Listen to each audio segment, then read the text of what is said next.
We should know the history and qualities of our favorite foods, their benefits and drawbacks, so that we can enjoy them comfortably and according to the rules. Tomatoes. Please let us know in the comments where you are watching this history video and what time you are watching it. And be sure to subscribe to our channel for more history videos in the future. The tomato, with its bright and inviting appearance, holds a rich tapestry of history that stretches back thousands of years to the wild landscapes where it first emerged. To truly appreciate this beloved fruit, we must travel back in time to the rugged Andes Mountains in western South America, where the tomato's ancestors grew freely among the rocky slopes and fertile valleys. These early tomatoes were not the large, plump specimens we see today. Instead, they were small, cherry-sized berries, often no bigger than a marble, with a firm texture and a flavor that could range from slightly tart to mildly sweet depending on the ripeness and the specific plant. The wild tomato plants sprawled across the ground or climbed over other vegetation, their vines reaching out in search of support, adorned with clusters of tiny yellow flowers that would eventually develop into these little fruits. The indigenous communities living in these regions were the very first to discover and interact with these plants. They foraged through the wild areas, noticing how the fruits appeared after the flowers bloomed and how they changed color from green to shades of yellow or red as they ripened under the sun. Through careful observation and experimentation over countless generations, these people learned that the ripe fruits were not only safe to eat, but also provided a refreshing burst of juiciness and a unique tangy taste that could brighten up their daily meals. They began to cultivate the plants intentionally, choosing the ones that produced the largest or most flavorful fruits and saving their seeds for the next planting season. This process of selective breeding slowly transformed the wild varieties into more reliable and productive crops, and the knowledge spread through trade and migration northward toward central regions. It was in these central regions that the tomato became deeply integrated into the culture and cuisine of ancient civilizations. The Aztecs, in particular, played a pivotal role in its domestication and widespread use.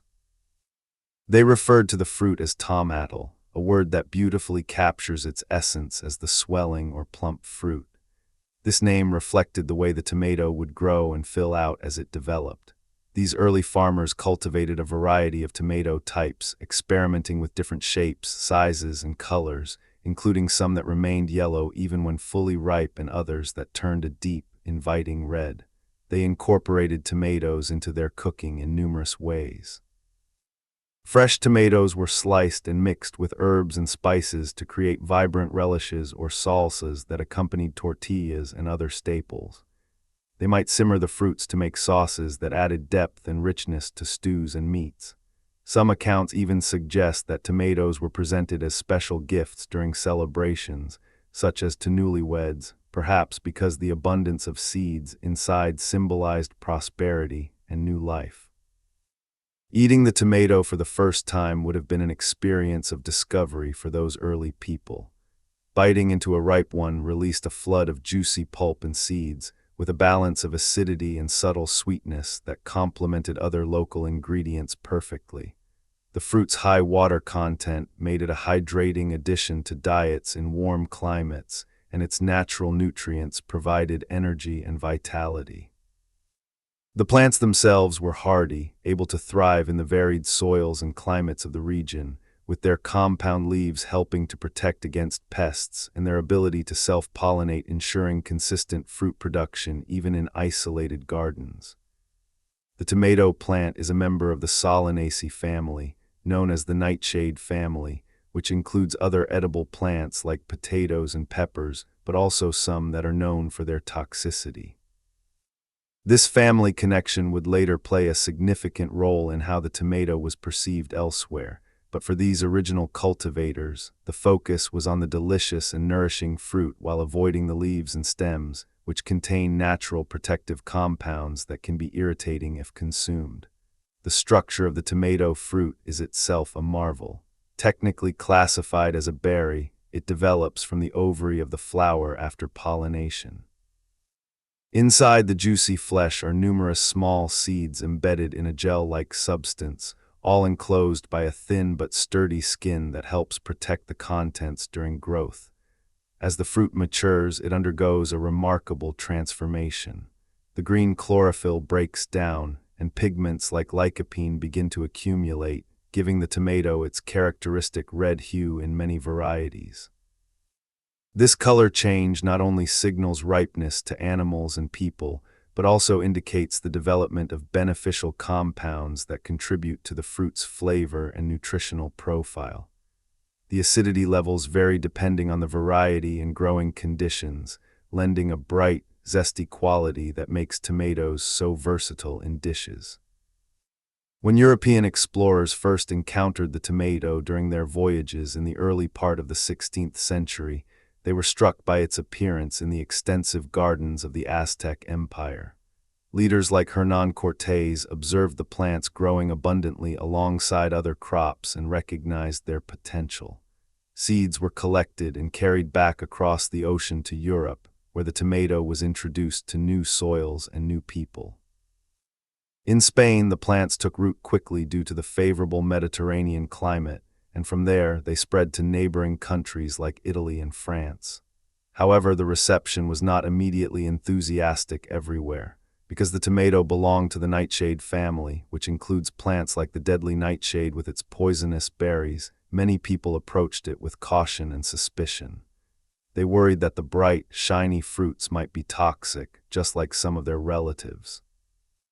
As a result, tomatoes were often grown purely as ornamental plants in gardens, admired for their beautiful colors and attractive vines but rarely tasted. In Italy, though, the story took a different turn. The Italians were among the first to embrace the tomato fully, dubbing it pomodoro or golden apple, perhaps because some of the early varieties brought over were yellow in color. They began experimenting with it in their traditional dishes, discovering that when cooked into sauces, the tomato added a wonderful depth and sweetness that paired perfectly with pasta and other foods. The French, on the other hand, called it pomme d'amour or love apple, believing it might have aphrodisiac properties that could stimulate romance and desire. These names reflect the curiosity and eventual affection that developed for the fruit as people overcame their initial fears. The tomato plant's growth habits made it adaptable to these new environments.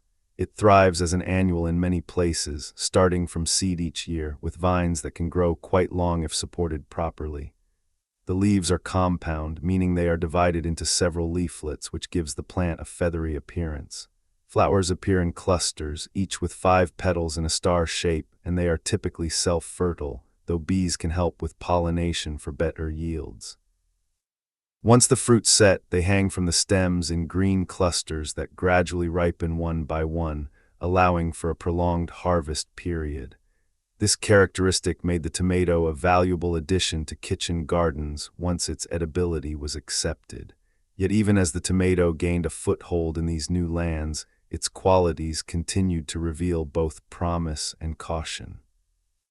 The ripe fruit offered a delightful juiciness and a natural tartness that could elevate simple meals, but the unripe green versions carried higher levels of those protective compounds from the nightshade family, making them less appealing and potentially irritating to sensitive stomachs if eaten in quantity.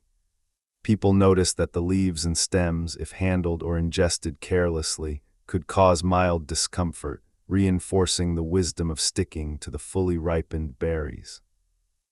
At the same time, the vibrant color and appealing aroma drew gardeners and cooks alike, encouraging further experimentation with growing techniques and recipes.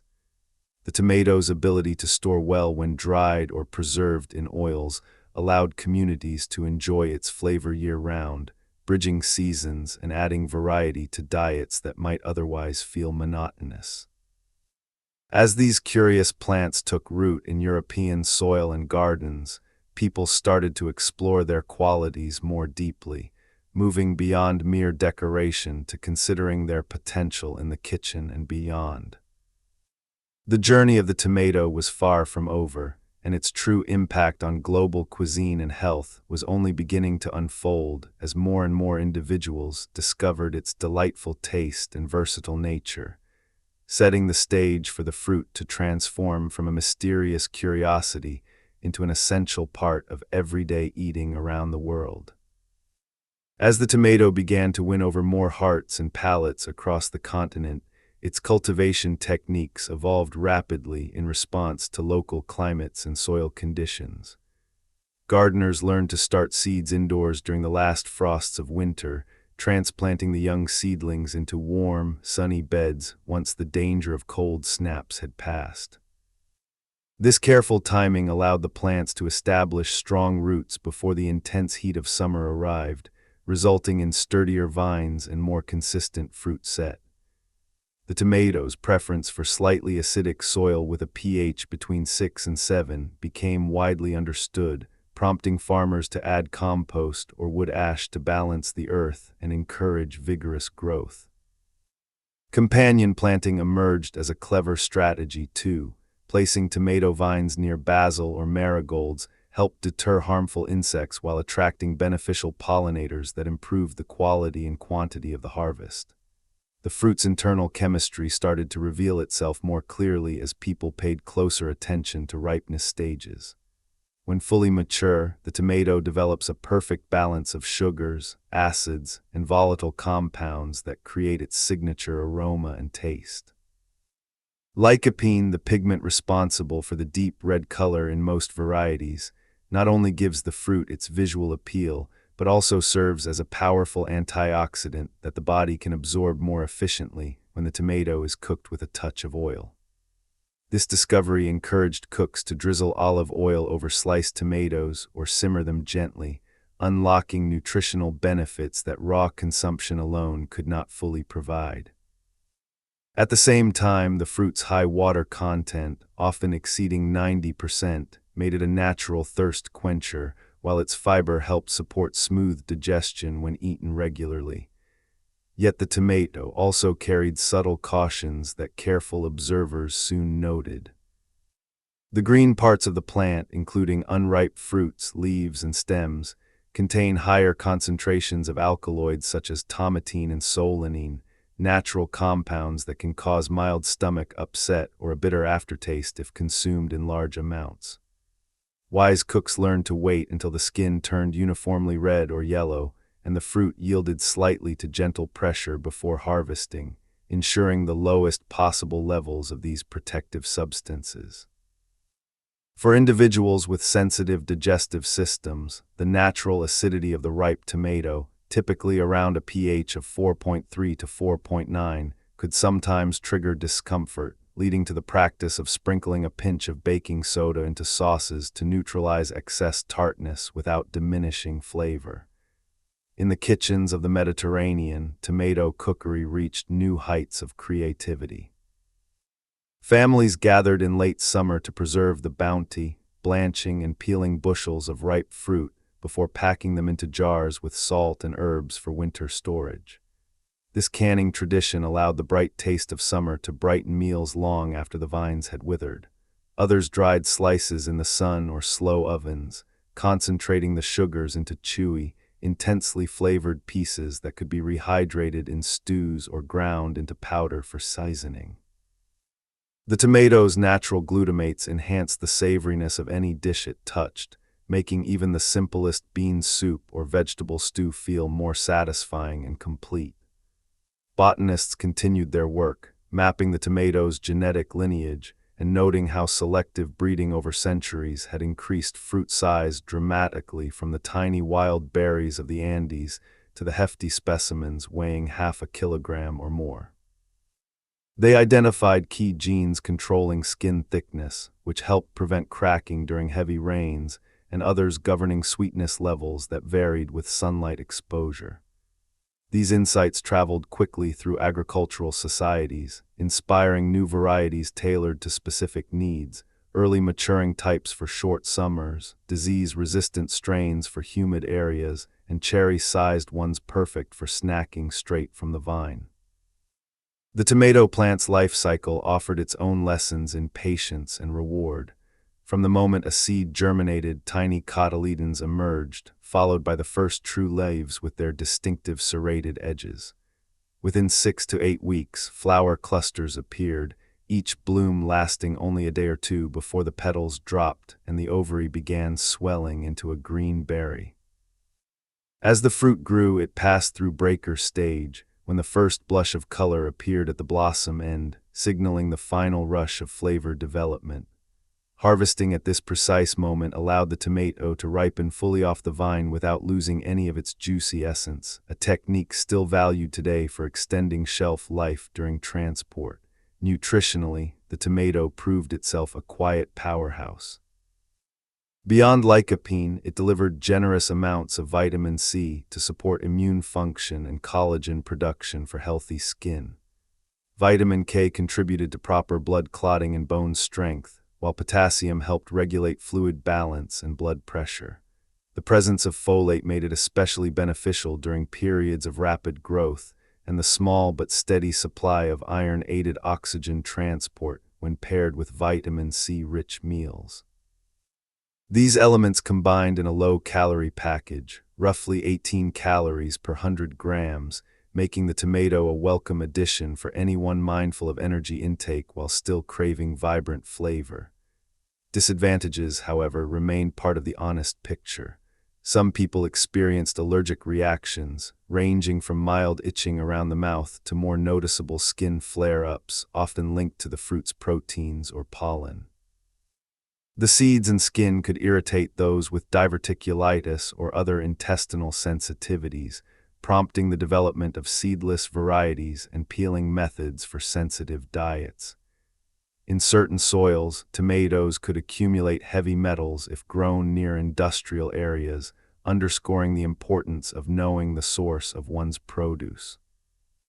Even the most enthusiastic growers occasionally faced late blight, a fungal disease that could turn lush vines into brown, withered skeletons within days, teaching the value of crop rotation and good air circulation around the plants. As appreciation deepened, the tomato crossed cultural boundaries with remarkable ease. Travelers carried seeds in their pockets, planting them in new gardens wherever the climate permitted. In coastal villages, fishermen added diced tomatoes to their catch-of-the-day stews, finding that the acidity helped tenderize the seafood while cutting through richness. Mountain communities learned to dry the fruits on rooftops, creating portable snacks that sustained them during long treks. The tomato's adaptability shone through every new environment it encountered, its vines stretching toward the sun and its fruits ripening with the same reliable rhythm that had first captivated those ancient cultivators thousands of years earlier. The fruit's texture also invited endless culinary exploration. When eaten raw, the flesh offered a satisfying pop between the teeth, releasing seeds in a burst of juice that carried the full spectrum of its aroma. Cooked down, it transformed into thick pastes ideal for spreading on flatbreads or layering in casseroles. Blended smooth, it became the foundation for refreshing chilled soups that cooled the body on hot days. Even the green, unripe tomatoes found purpose, fried in cornmeal batter or pickled with spices to create tangy condiments that added crunch and brightness to winter plates. Each preparation highlighted a different facet of the tomato's character, proving it was far more than a simple berry. Throughout these centuries of growing familiarity, the tomato quietly wove itself into daily life, its bright color and lively taste becoming synonymous with freshness and vitality. People began to notice how a single vine in a courtyard pot could supply enough fruit for an entire family's summer meals, fostering a sense of self-sufficiency and connection to the rhythms of nature. The plant's rapid growth, from seed to first ripe fruit in as little as 60 days for some varieties, provided quick rewards that encouraged both novice and experienced gardeners alike. Its flowers, though small, released a subtle fragrance that attracted bees and butterflies, turning vegetable patches into miniature ecosystems humming with life. Yet the story of the tomato's integration was not without moments of hesitation. In some communities, lingering folklore about nightshade plants caused families to feed the fruits first to livestock before daring to taste them themselves, a cautious test that ultimately confirmed their safety. Others experimented cautiously, starting with tiny amounts mixed into familiar dishes until confidence grew. These gradual steps mirrored the tomato's own patient journey from wild mountain slopes to cultivated abundance, each new adopter adding another thread to the rich tapestry of its global story. The foundation had been laid, and the tomato stood ready to reveal even more of its secrets in the kitchens, gardens, and lives of those who welcomed it fully. The foundation had been laid, and the tomato stood ready to reveal even more of its secrets in the kitchens, gardens, and lives of those who welcomed it fully.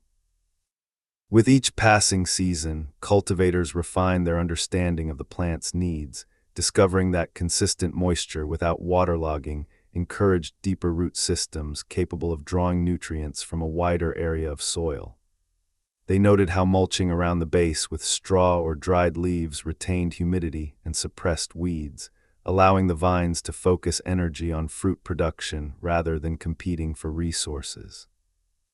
Pruning suckers, the small shoots that sprouted between the main stem and branches, directed the plant's vigor toward fewer but larger clusters, a technique that transformed modest harvests into abundant yields season after season.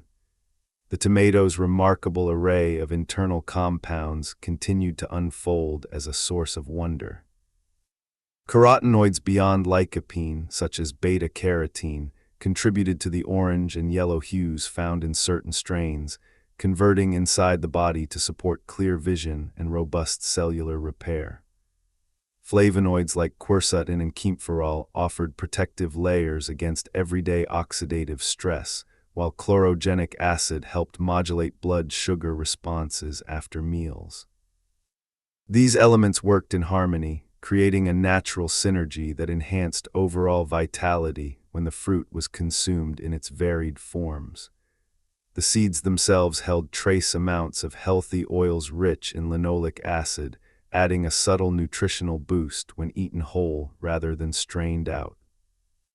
In regions where the growing season stretched long and warm, farmers experimented with trellising methods that lifted the heavy fruit clusters off the ground, reducing the risk of soil-borne rot and allowing air to circulate freely around each berry. This elevation also made harvesting simpler, with pickers able to gather clusters at peak ripeness when the shoulders remained firm, yet the color had deepened to its richest shade. The moment of harvest became almost ceremonial, fingers gently twisting the stem until the fruit released with a soft snap, ensuring no bruising that could accelerate spoilage. Once gathered, the tomatoes released their signature scent, a blend of green stems and sweet ripeness that filled storage areas and signaled the start of preservation rituals. Cooks across different traditions embraced the fruit's transformative power in sauces that simmered for hours, breaking down cell walls to release even more lycopene into the liquid. A simple base of chopped onions, garlic, and fresh herbs would meld with the tomato's juices, creating layers of flavor that clung beautifully to pasta or roasted vegetables. Others discovered that roasting halved tomatoes at moderate heat intensified their natural sugars, caramelizing the edges while keeping the centers juicy, perfect for layering into savory tarts or spreading on crusty breads. The acidity balanced richer ingredients like cheeses or meats, cutting through heaviness and leaving the palate refreshed and ready for the next bite. Yet the careful observer always respected the plant's boundaries. The green calyx that cradled each fruit contained concentrated alkaloids, best removed before eating to avoid any lingering bitterness or mild irritation. For those with heightened sensitivity, even the fine hairs on younger stems could cause temporary skin tingling during handling, prompting the use of gloves or long sleeves in the garden. Storage presented its own considerations. Tomatoes left at room temperature continued ripening slowly, developing fuller flavor, but refrigeration below a certain threshold could dull their taste and texture, turning the flesh mealy over time. Understanding these preferences preserved the fruit's best qualities from vine to table. As appreciation grew, the tomato's role in supporting physical well-being became more apparent through daily use. Its potassium content assisted in maintaining electrolyte balance during physical activity, helping muscles contract smoothly and nerves fire efficiently. The vitamin C levels peaked in fully sun-ripened specimens, bolstering the body's natural defenses and aiding in the repair of tissues after exertion. Folate supported cellular division and energy metabolism, making the fruit a gentle ally during times when the body required extra building blocks. Even the small amount of vitamin E present contributed to skin resilience, protecting against environmental wear when tomatoes were eaten regularly or applied in simple topical preparations. Disadvantages surfaced in specific contexts that demanded attention. The fruit's natural oxalates, though modest compared to some vegetables, could interact with certain mineral absorption processes in individuals prone to kidney stone formation, suggesting moderation or pairing with calcium-rich foods to bind the compounds. In rare cases, the combination of acidity and histamines triggered responses in those with particular sensitivities, manifesting as mild headaches or nasal congestion shortly after consumption. These observations led to the development of low-acid hybrids through careful cross-breeding, offering gentler options without sacrificing the characteristic brightness of flavor. The plant's resilience to varying conditions inspired further innovation. Some varieties developed thicker skins that withstood long-distance transport while retaining internal juiciness, while others produced clusters so uniform that each berry ripened within days of its neighbors, simplifying large-scale gathering. Pollination studies revealed that gentle shaking of the vines on warm afternoons mimicked the vibration of bees' wings, increasing fruit set in sheltered spots where natural pollinators visited less frequently. Soil amendments like crushed eggshells supplied calcium to prevent blossom end rot, a condition where the bottom of the fruit turned dark and leathery due to inconsistent moisture or nutrient uptake. Culinary creativity expanded as people combined tomatoes with local staples in unexpected ways. Freshly diced pieces tossed with fragrant herbs and a drizzle of oil created vibrant toppings that brightened grain dishes and legume preparations alike. Simmered into thick reductions, the fruit became the backbone of hearty braises where its juices tenderized tougher cuts and infused every bite with subtle sweetness. Blended raw with cooling elements, it formed the base of light, refreshing beverages that quenched thirst while delivering hydration and nutrients in one glass. Even the leftover skins and seeds found purpose when dried and ground into a fine powder that added depth to spice blends or sprinkled over finished plates for an extra layer of tomato essence. The tomato's life cycle offered ongoing lessons in timing and observation. After the first flush of fruit, many plants produced a second wave if the vines were pruned lightly and fed with diluted organic matter, extending the harvest window by weeks. As days shortened and temperatures cooled, the remaining green fruits could be wrapped individually in paper and stored in a cool, dark place where they continued to ripen gradually, providing fresh eating long after the outdoor vines had finished. This staggered availability turned the tomato into a reliable companion through changing seasons, its presence marking both abundance and careful stewardship. Nutritional depth revealed itself further when examined through different ripeness stages. Breaker stage fruits, showing just a hint of color, contained higher levels of certain protective enzymes that supported digestive comfort, while fully ripe specimens maximized antioxidant availability. The gel surrounding the seeds held unique enzymes that some traditions valued for their mild soothing properties when consumed together with the flesh. Even the aroma compounds, over 400 distinct volatiles, work together to stimulate appetite and enhance the enjoyment of meals, making the simple act of slicing a tomato a sensory prelude to satisfaction. Challenges in cultivation taught patience and adaptation. Fungal pressures in humid environments required spacing plants generously to promote airflow, while excessive nitrogen in the soil could lead to lush foliage at the expense of fruit production, prompting a shift toward balanced feeding schedules. Pests like tiny aphids or larger hornworms demanded vigilant checking of leaf undersides, where early intervention with natural sprays or beneficial insects kept populations in check without disrupting the garden's harmony. These experiences deepen the bond between grower and plant, turning potential setbacks into opportunities for refined technique. The fruit's versatility extended into preservation methods that captured its essence for months ahead. Sun-drying slices on woven mats concentrated flavors while reducing moisture to levels that inhibited spoilage, creating portable pieces ideal for travel or winter cooking. Fermenting whole tomatoes in brine developed tangy notes and probiotic qualities that supported gut balance when added to meals. Pickling green specimens with spices produced crisp accompaniments that contrasted beautifully with richer dishes, extending the plant's usefulness beyond its natural cycle. Each method highlighted a different facet of the tomato's character, proving its value far exceeded the fresh harvest period. In everyday wellness practices, the tomato found quiet applications that complemented its culinary role. Mashed ripe fruit mixed with natural oils created simple masks that refreshed skin texture and promoted a healthy glow through gentle exfoliation and hydration. The juice, strained and lightly seasoned, served as a base for broths that delivered electrolytes during periods of recovery or heat. Its fiber content, both soluble and insoluble, contributed to steady digestion when included in balanced plates, helping regulate passage times without overwhelming sensitive systems. These uses reinforce the fruit's place as both nourishment and gentle remedy within household traditions. Yet honesty required acknowledging that not every interaction suited every individual.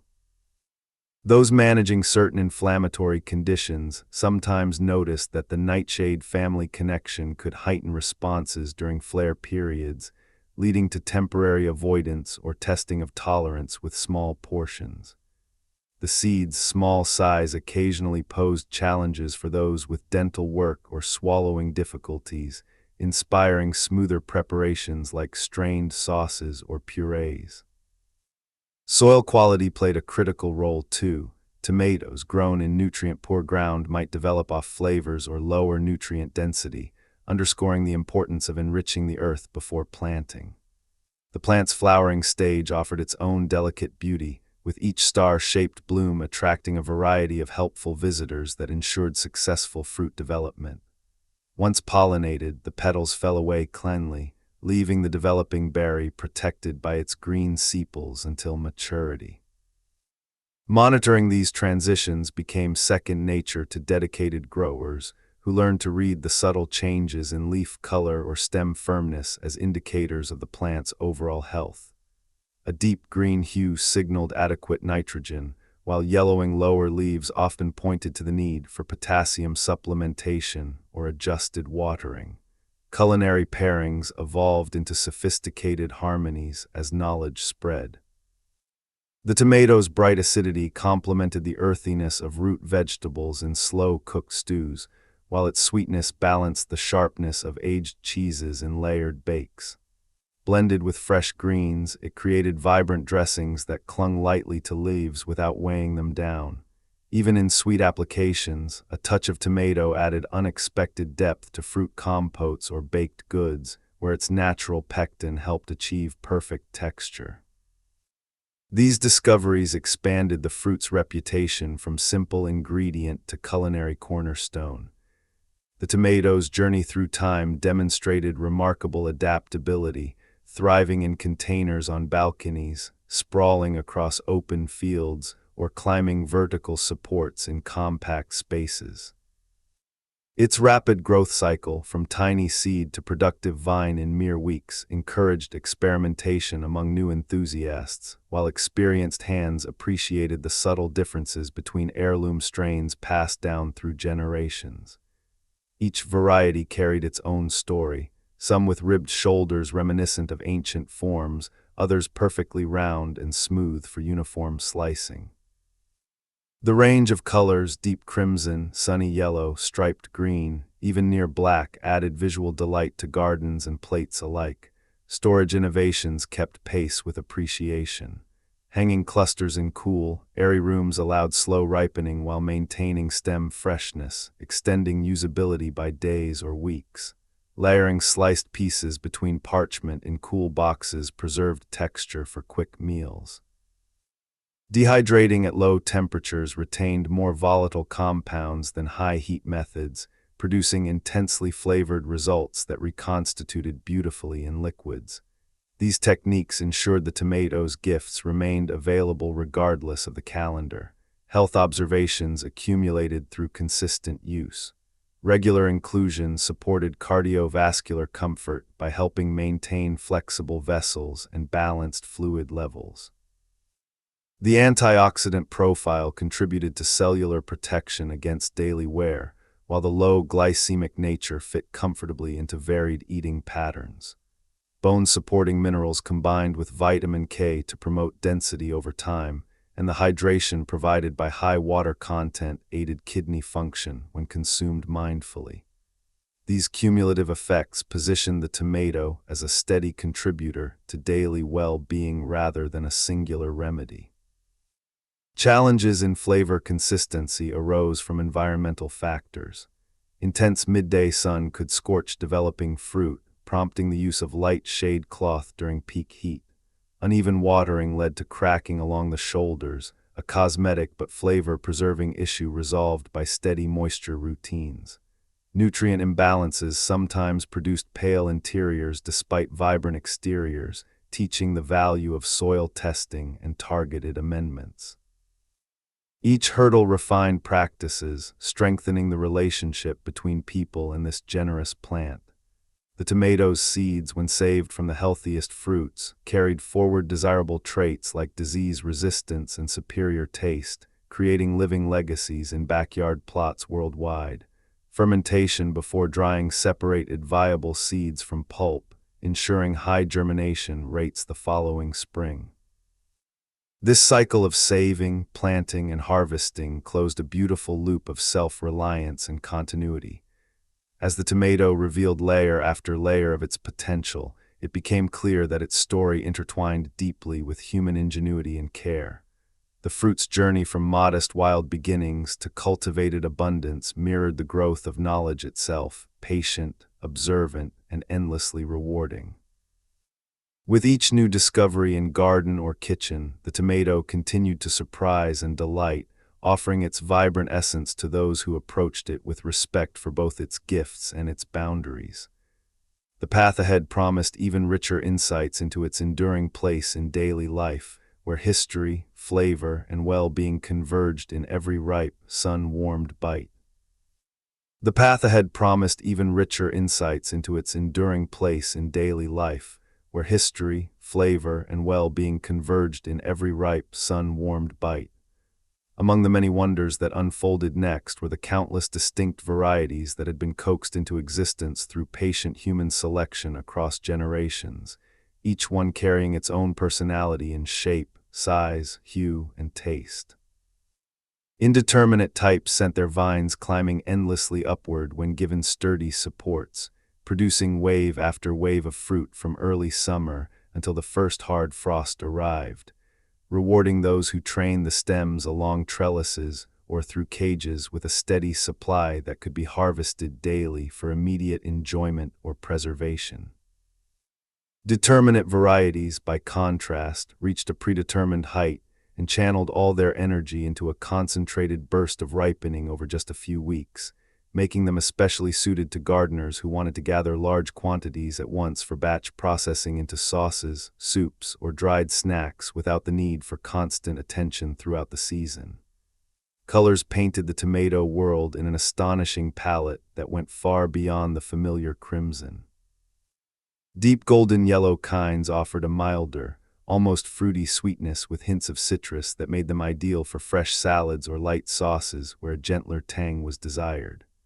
Orange varieties brought a richer, almost tropical note, their flesh often firmer and less watery, perfect for slicing thick and grilling alongside herbs. Pink strains surprised with their delicate, almost floral aroma and lower acidity, appealing to those who preferred a softer bite in sandwiches or as standalone snacks. Purple and near black types developed intense, smoky undertones thanks to higher concentrations of anthocyanins, pigments that also contributed antioxidant strength and a striking visual contrast when sliced open to reveal ruby interiors.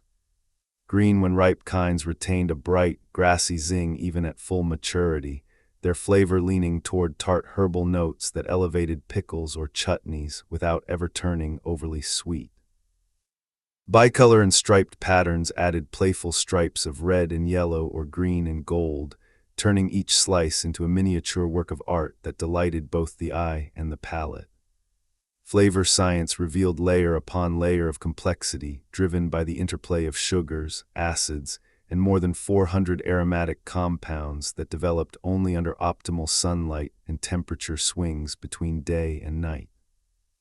Sweetness came primarily from fructose and glucose that accumulated as the fruit ripened, while malic and citric acids provided the lively backbone that kept the taste vibrant rather than cloying. Volatile molecules like hexenol and beta-ionon created the unmistakable fresh from the vine scent that could fill an entire kitchen the moment a ripe specimen was cut, stimulating appetite before the first bite was even taken. Some heirloom strains carried subtle notes of pineapple or mango from ancestral genetics, while others leaned toward earthy or slightly peppery finishes that paired magnificently with robust herbs and spices. These differences encouraged cooks to match varieties deliberately, using sweeter yellows in fruit-based preparations and tangier reds for slow-simmered reductions that built depth over time. Cultivation advanced into more specialized practices as knowledge deepened. Hydroponic systems allowed roots to dangle in nutrient-rich solutions, producing exceptionally clean fruit free from soil splash and enabling year-round growth in controlled environments where light and temperature could be precisely managed. Container gardening on balconies or patios became popular for those with limited space, with dwarf or patio-specific strains bred to stay compact yet still yield generously when given at least 6 hours of direct sun daily. Soil preparation emphasized balanced nutrition, nitrogen for lush foliage early on, phosphorus to encourage strong root and flower development, and potassium to enhance fruit quality and disease resistance. Testing the earth for pH ensured it stayed between 6.2 and 6.8, the sweet spot where nutrients remained available and root rot stayed at bay. Mulching with organic materials not only conserved moisture, but also moderated soil temperature, preventing the cracking that could occur when sudden heavy rains followed dry spells. Pollination techniques grew more refined as well.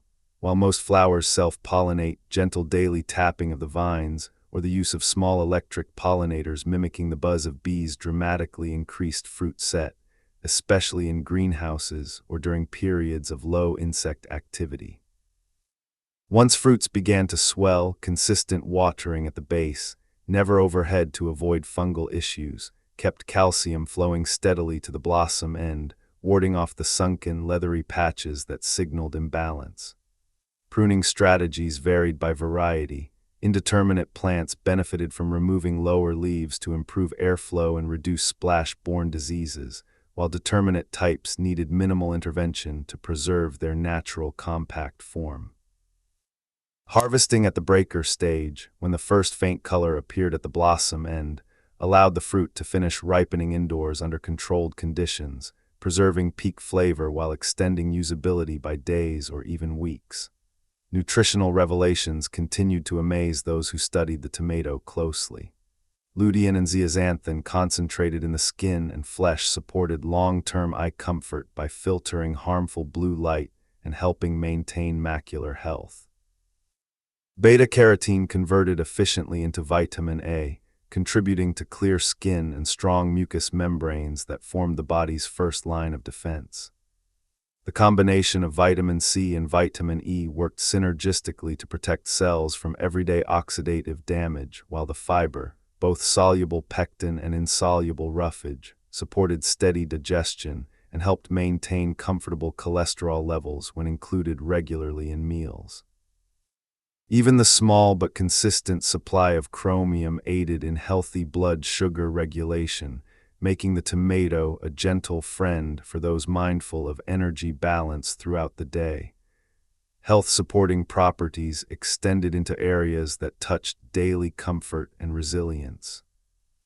The natural anti-inflammatory compounds helped soothe occasional muscle discomfort after physical activity, while the high water and electrolyte content made fresh tomato juice a refreshing way to rehydrate during warm weather or after exertion. Folate levels contributed to proper cellular renewal, particularly valuable during times of growth or recovery. The presence of serotonin precursors in the fruit offered a subtle mood-brightening effect when eaten in relaxed settings, turning a simple salad into a small moment of everyday pleasure. Traditional preparations like lightly salted slices or blended beverages became part of wellness routines, delivering these benefits in forms that felt both nourishing and indulgent. Yet the complete picture always included honest acknowledgement of limitations and sensitivities that wise users respected. For those prone to occasional heartburn or reflux, the natural acidity could sometimes trigger discomfort, leading to practical solutions such as pairing tomatoes with alkaline foods like leafy greens, or adding a touch of natural sweetener to finished sauces to balance pH without dulling taste. Individuals with specific skin sensitivities occasionally noticed mild reactions to the fruit's proteins, though these were usually manageable by choosing peeled or cooked preparations that reduced exposure. The seeds, while nutritious, could pose minor challenges for those with certain digestive conditions, prompting the creation of seedless or low-seed strains that maintained full flavor while offering smoother textures. Green tomatoes, though useful in their own right, carried higher alkaloid levels that required thorough cooking or pickling to neutralize any potential bitterness or irritation when consumed in quantity. Advanced preservation methods ensured the tomatoes' gifts lasted far beyond the growing season. Slow roasting halved fruits at low temperatures concentrated natural sugars and deepened color without added sweeteners, creating versatile bases that could be frozen in portions for quick winter meals. Fermentation in salted brine transformed whole specimens into tangy, probiotic-rich delights that supported gut comfort when added to plates year-round. Dehydration at gentle heat produced chewy slices or powders that retained most volatile aromas, perfect for seasoning soups, rubs, or even baked goods where a subtle savory note elevated the entire dish. Canning in their own juices preserved the exact moment of ripeness, allowing families to enjoy the taste of peak summer even when snow covered the ground outside. Culinary exploration reached new creative heights as people discovered how different varieties interacted with other ingredients.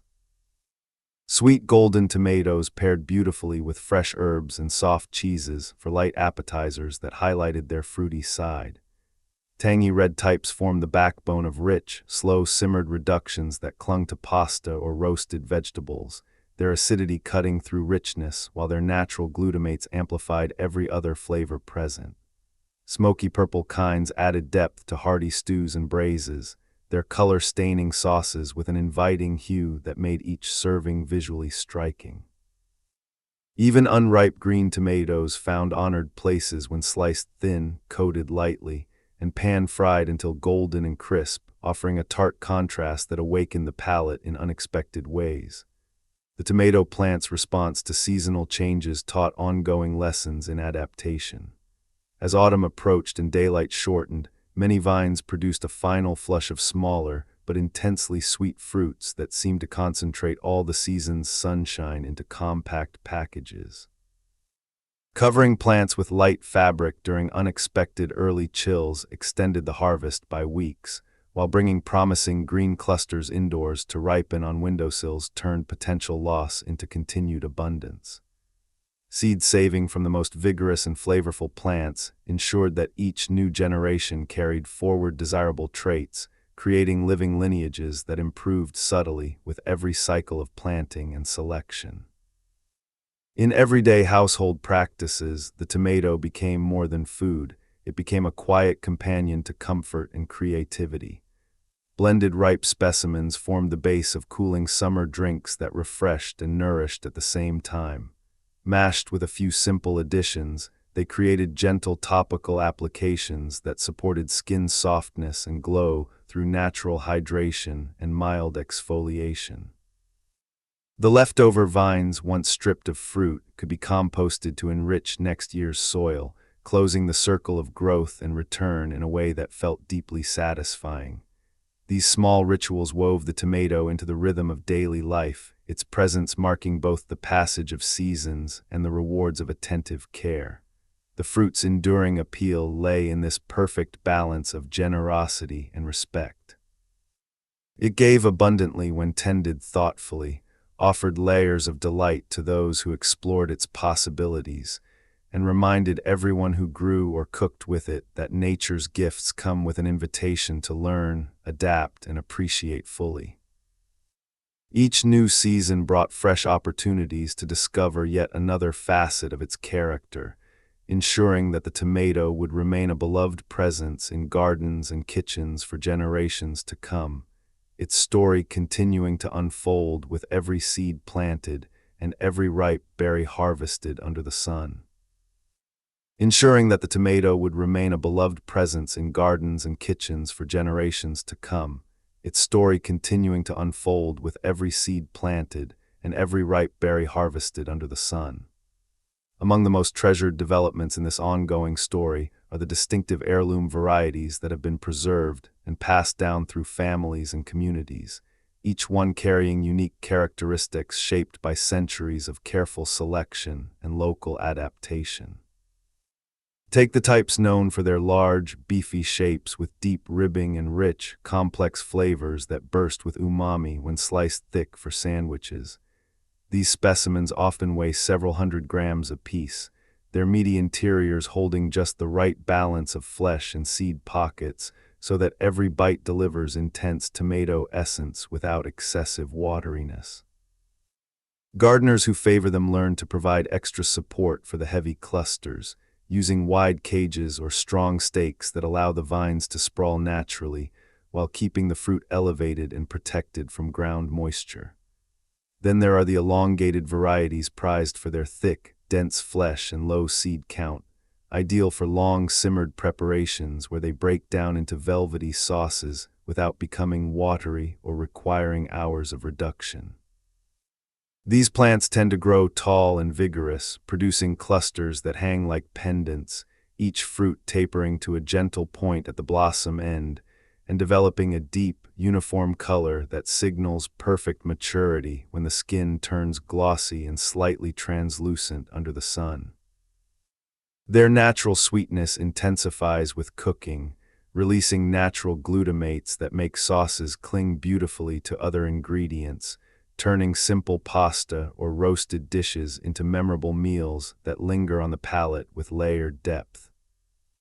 Smaller round cherry and grape types bring an entirely different charm, their vines exploding with hundreds of bite-sized fruits that ripen in rapid succession, offering a sweet tart pop that makes them perfect for eating straight from the plant or tossing into salads where they release little bursts of juice with every forkful. These varieties often exhibit exceptional disease resistance thanks to their wilder genetic backgrounds, thriving even in challenging conditions where larger types might struggle, and their high sugar-to-acid ratios create an almost candy-like appeal that appeals especially to younger palates or those seeking quick, satisfying snacks throughout the day. The plants themselves stay relatively compact in some strains, making them excellent choices for smaller spaces where vertical growing or hanging baskets allow the cascading clusters to dangle like living ornaments. Beyond these classics, striped and bicolor kinds add visual drama to the garden and plate alike, their skins marked with swirling patterns of red and gold or green and amber that remain visible even when fully ripe, while the interior flesh often reveals contrasting colors in concentric rings that make each slice look like a miniature sunset. These types frequently carry subtle flavor notes reminiscent of tropical fruits, a legacy of ancient crossbreeding that surprises first-time tasters with hints of pineapple or mango alongside the classic tomato tang. Their vines require slightly more patience during the growing season, as the fruits take longer to reach full sweetness, but the reward is a versatility that shines in both fresh preparations and lightly cooked dishes where the colors stay vibrant and inviting. Plant physiology reveals fascinating mechanisms that explain why these varieties perform so differently in the garden. The tomato's vascular system transports sugars produced in the leaves directly to the developing fruits through a network of phloem tubes, with sunlight intensity directly influencing how much sweetness accumulates. Plants receiving consistent morning sun, followed by afternoon shade, often produce the most balanced flavors. The skin's cuticle layer thickens in response to environmental stress, creating a natural barrier against cracking during sudden weather shifts, while the fruit's internal chambers, called locules, expand or contract based on water availability, affecting everything from texture to shelf life. Hormones like ethylene trigger the final ripening cascade, converting starches to sugars and softening cell walls so that a firm green berry can transform into a juicy, aromatic delight within days once the process begins. Pest and disease management became an art form as cultivators observed the subtle signs that indicated trouble before it escalated. Tiny whiteflies or spider mites often appeared on leaf undersides during hot, dry spells, their presence signaled by faint stippling or fine webbing that required immediate intervention with strong sprays of water mixed with mild soap to disrupt their life cycles without harming beneficial insects. Fungal issues like early blight showed as dark concentric rings on lower leaves, spreading upward if not caught early by removing affected foliage and improving air circulation through wider spacing and strategic pruning. Late blight, with its rapid darkening of stems and white fuzzy growth on fruit undersides, demanded swift action such as copper-based sprays applied preventively during periods of high humidity and cool nights. Many growers turned to companion planting with strong scented herbs that masked the tomato's aroma or attracted predatory insects, creating miniature ecosystems where nature kept imbalances in check. Seed-saving mastery turned ordinary gardeners into custodians of genetic heritage. The process began by selecting the most robust plants with the best flavor and productivity, marking them early in the season so that only their fruits would be saved for propagation. Fully ripe specimens were harvested, sliced open, and the pulp with seeds scooped into jars where natural fermentation broke down the gel coating over several days, killing potential disease organisms while separating viable seeds that sank to the bottom. After rinsing and drying on screens in gentle air circulation, the seeds were stored in cool, dark conditions where they remained viable for years, each one carrying the exact traits that made its parent plant special. This cycle ensured that rare colors, shapes, and flavors never disappeared, keeping the tomato's diversity alive for future generations. Traditional approaches to wellness incorporated the tomato in ways that highlighted its gentle, supportive qualities. Freshly extracted juice, lightly seasoned with herbs, served as a daily tonic that delivered hydration along with natural electrolytes, helping maintain energy levels during active periods.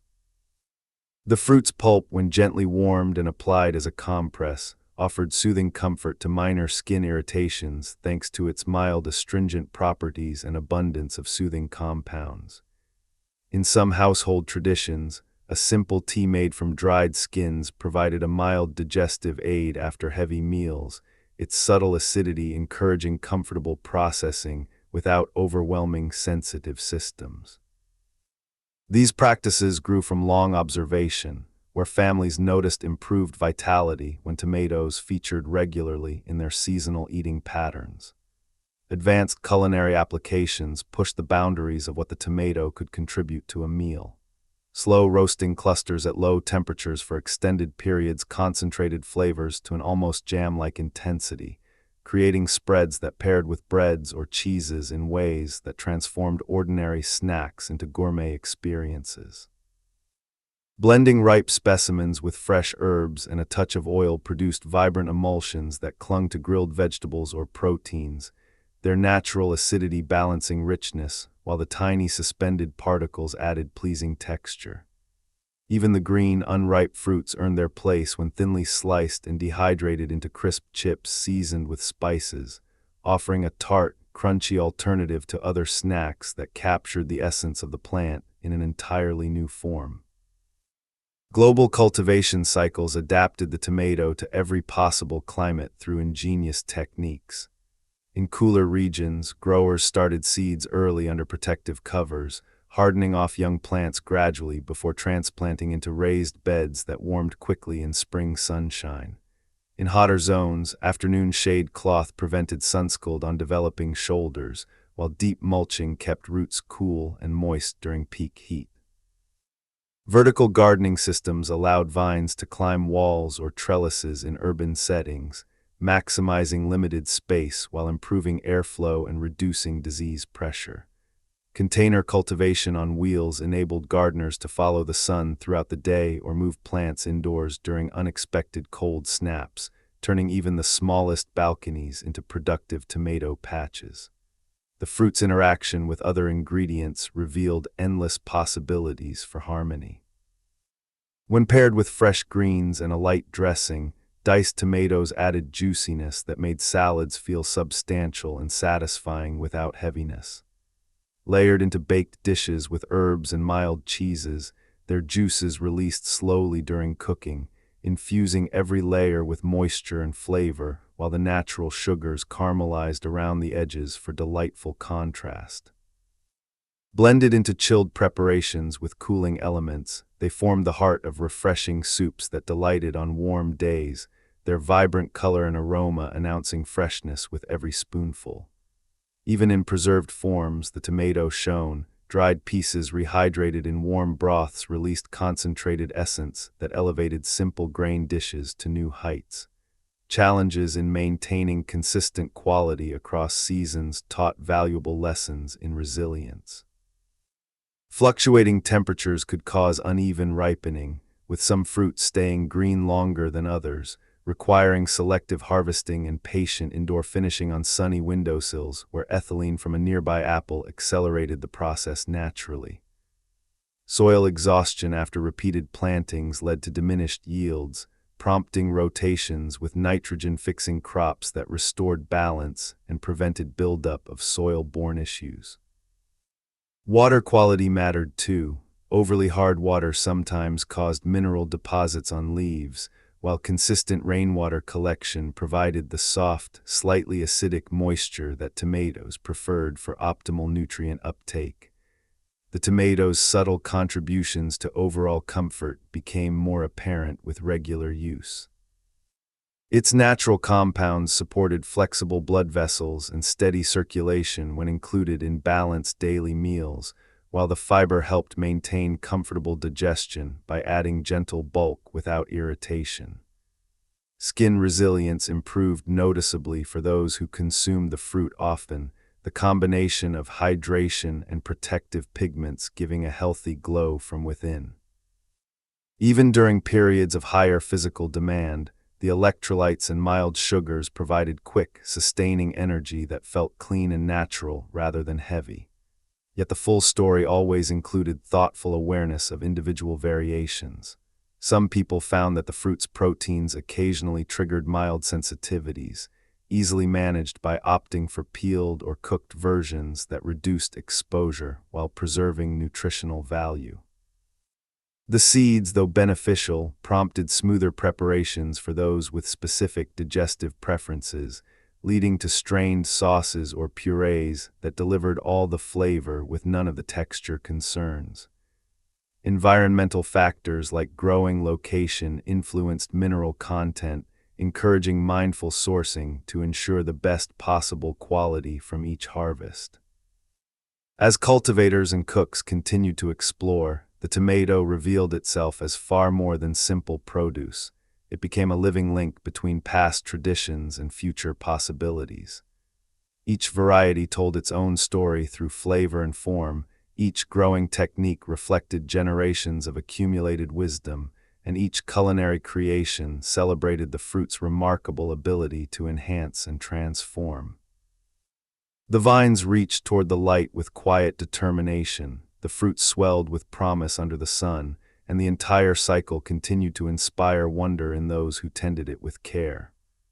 With every new season, fresh discoveries awaited, ensuring that the tomato's place in daily life would only deepen, its vibrant essence continuing to nourish bodies, delight senses, and connect people to the timeless rhythms of growth and harvest.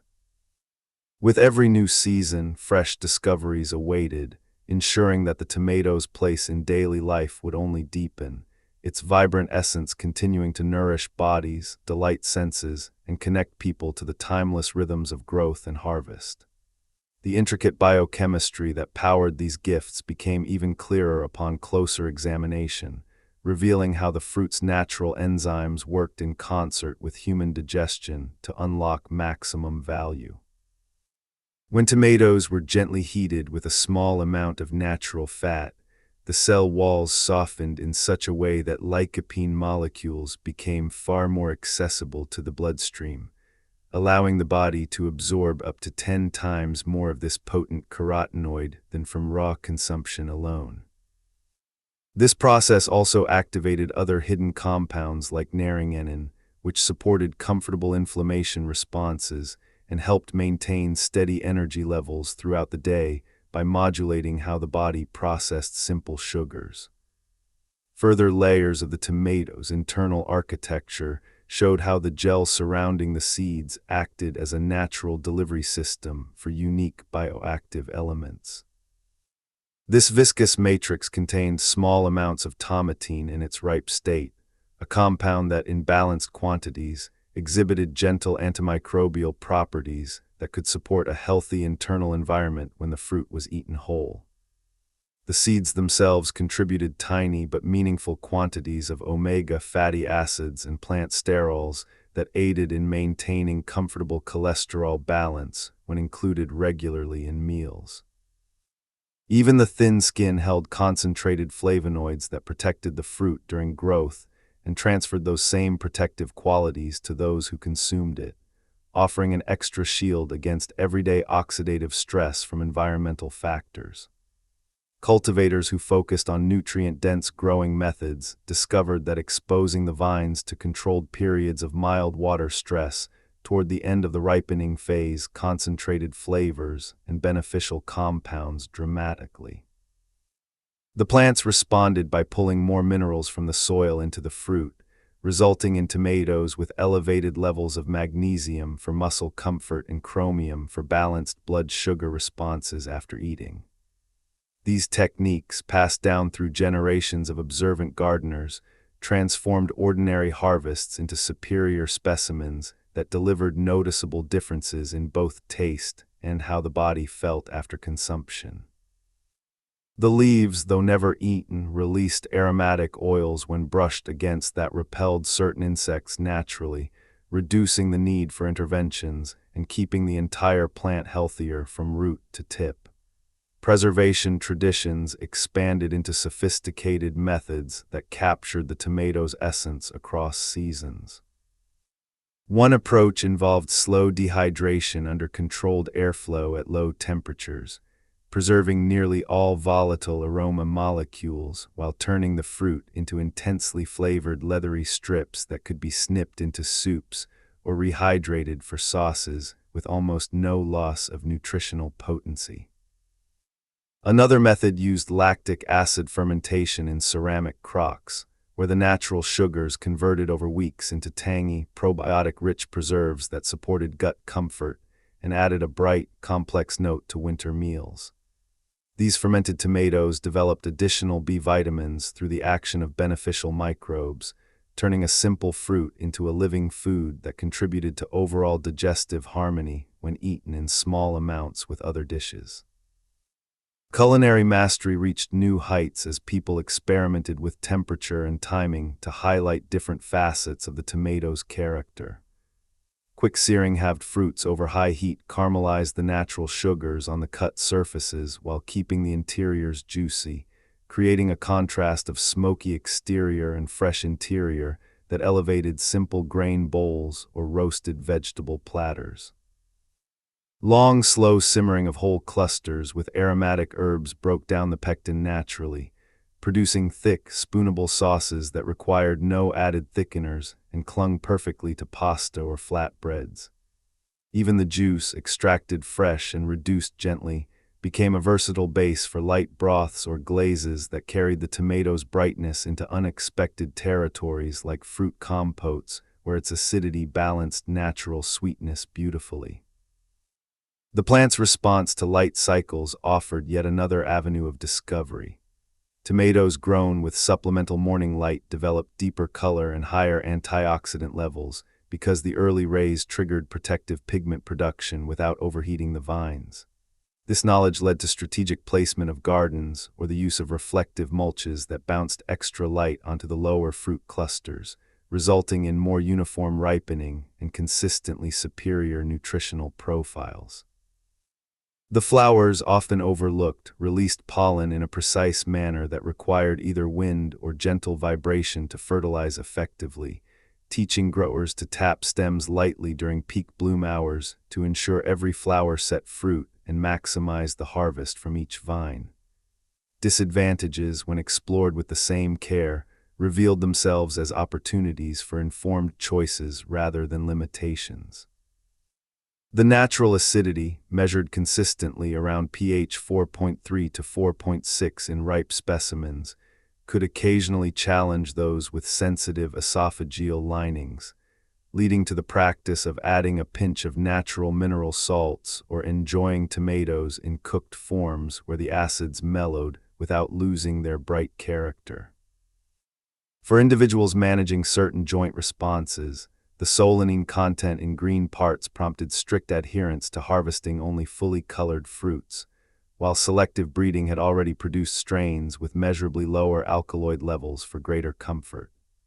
Seed texture sometimes required attention for those with specific dental or swallowing considerations, inspiring smooth purees or strain preparations that delivered the full spectrum of benefits in a gentler form. Vitamin K concentrations, while supportive of bone density and proper clotting mechanisms, invited awareness for those following particular health regimens where consistent intake needed monitoring to maintain balance with other elements.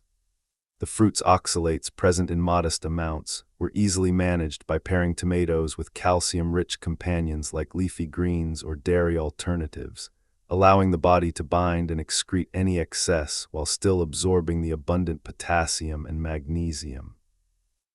Allergic sensitivities, typically mild and protein-based, responded well to heat treatment that altered the structures responsible, enabling most people to enjoy cooked tomato preparations without issue while reserving raw enjoyment for those who tolerated them perfectly.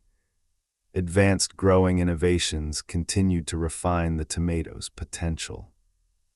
Vertical hydroponic towers allowed precise control over nutrient delivery, producing fruits with optimized mineral profiles that supported everything from immune function to skin resilience. Biodynamic preparations using fermented plant extracts strengthened the vine's natural immunity, resulting in fewer disease pressures and fruits that carried subtle but measurable increases in trace elements essential for daily cellular repair. Companion planting with deep-rooted herbs drew nutrients from lower soil layers and shared them through mycorrhizal networks, creating a living web that enhanced both flavor complexity and nutritional density in every harvest. The tomato's role in supporting seasonal wellness became more pronounced as people noticed patterns in how it complemented other foods. During warmer months, its high water content and cooling properties made it ideal for raw preparations that refreshed the body after activity, while in cooler seasons the cooked forms provided comforting warmth and concentrated nutrients that sustained energy through shorter days. The fiber matrix, a blend of soluble and insoluble types, contributed to comfortable digestion by adding gentle bulk and encouraging steady transit times without any harsh effects. These cumulative contributions position the tomato as a quiet but powerful presence in balanced daily patterns, its gifts accumulating over time rather than appearing in dramatic single servings.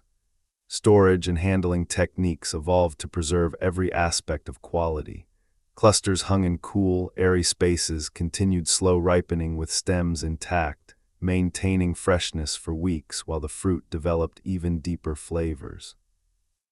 Individual wrapping in breathable materials prevented ethylene buildup that could accelerate over-ripening, allowing precise control over when each tomato reached its peak. Dehydrated powders, made from fully ripe specimens ground after low-temperature drying, retain their vibrant color and aroma for months in airtight containers, ready to sprinkle over dishes for an instant burst of tomato essence and nutrients. The sensory journey of preparing and eating tomatoes offered its own rewards. The moment the knife pierced the skin released a burst of aromatic volatiles that filled the air with freshness, signaling the beginning of a meal. The texture contrast between firm outer flesh and juicy interior created satisfying mouthfeel in every bite, while the balance of sweet, acid, and umami notes stimulated the palate in ways that encouraged slower, more mindful eating. These experiences deepen the connection to the food, turning each tomato into a small celebration of nature's generosity and human care. As the vines continue their annual cycle, late-season fruits often displayed intensified sweetness due to cooler nights concentrating sugars, making them perfect for special small-batch preserves or fresh eating as a final tribute to the growing year. Saving seeds from these resilient specimens ensured the next generation carried forward the best traits, maintaining a living legacy of flavor, nutrition, and adaptability. The entire process, from seed to vine to fruit to table, formed a complete circle of nourishment that reinforced the tomato's enduring place in daily life. Further exploration of its qualities revealed how the fruit's natural enzymes could tenderize other ingredients when used in marinades, breaking down proteins gently without the harshness of stronger acids.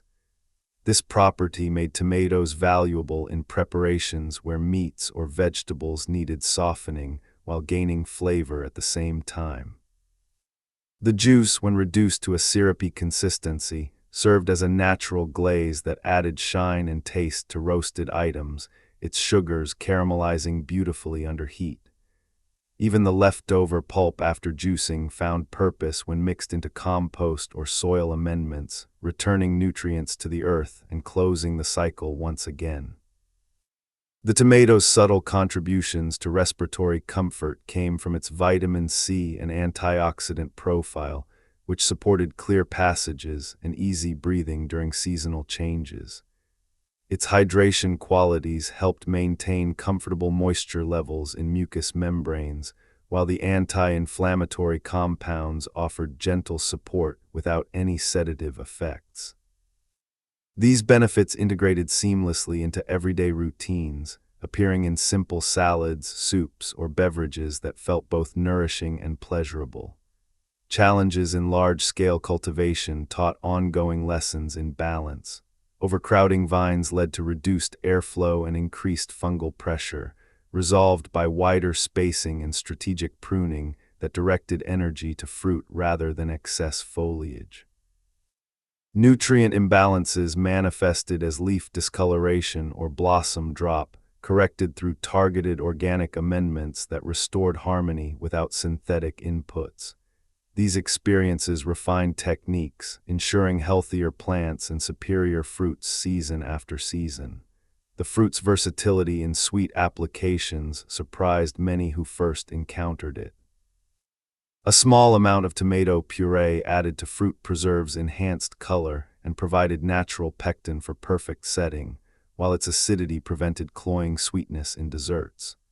Baked goods incorporating dried tomato pieces gained unexpected depth and moisture retention, turning ordinary recipes into memorable treats that balanced savory and sweet in delightful ways.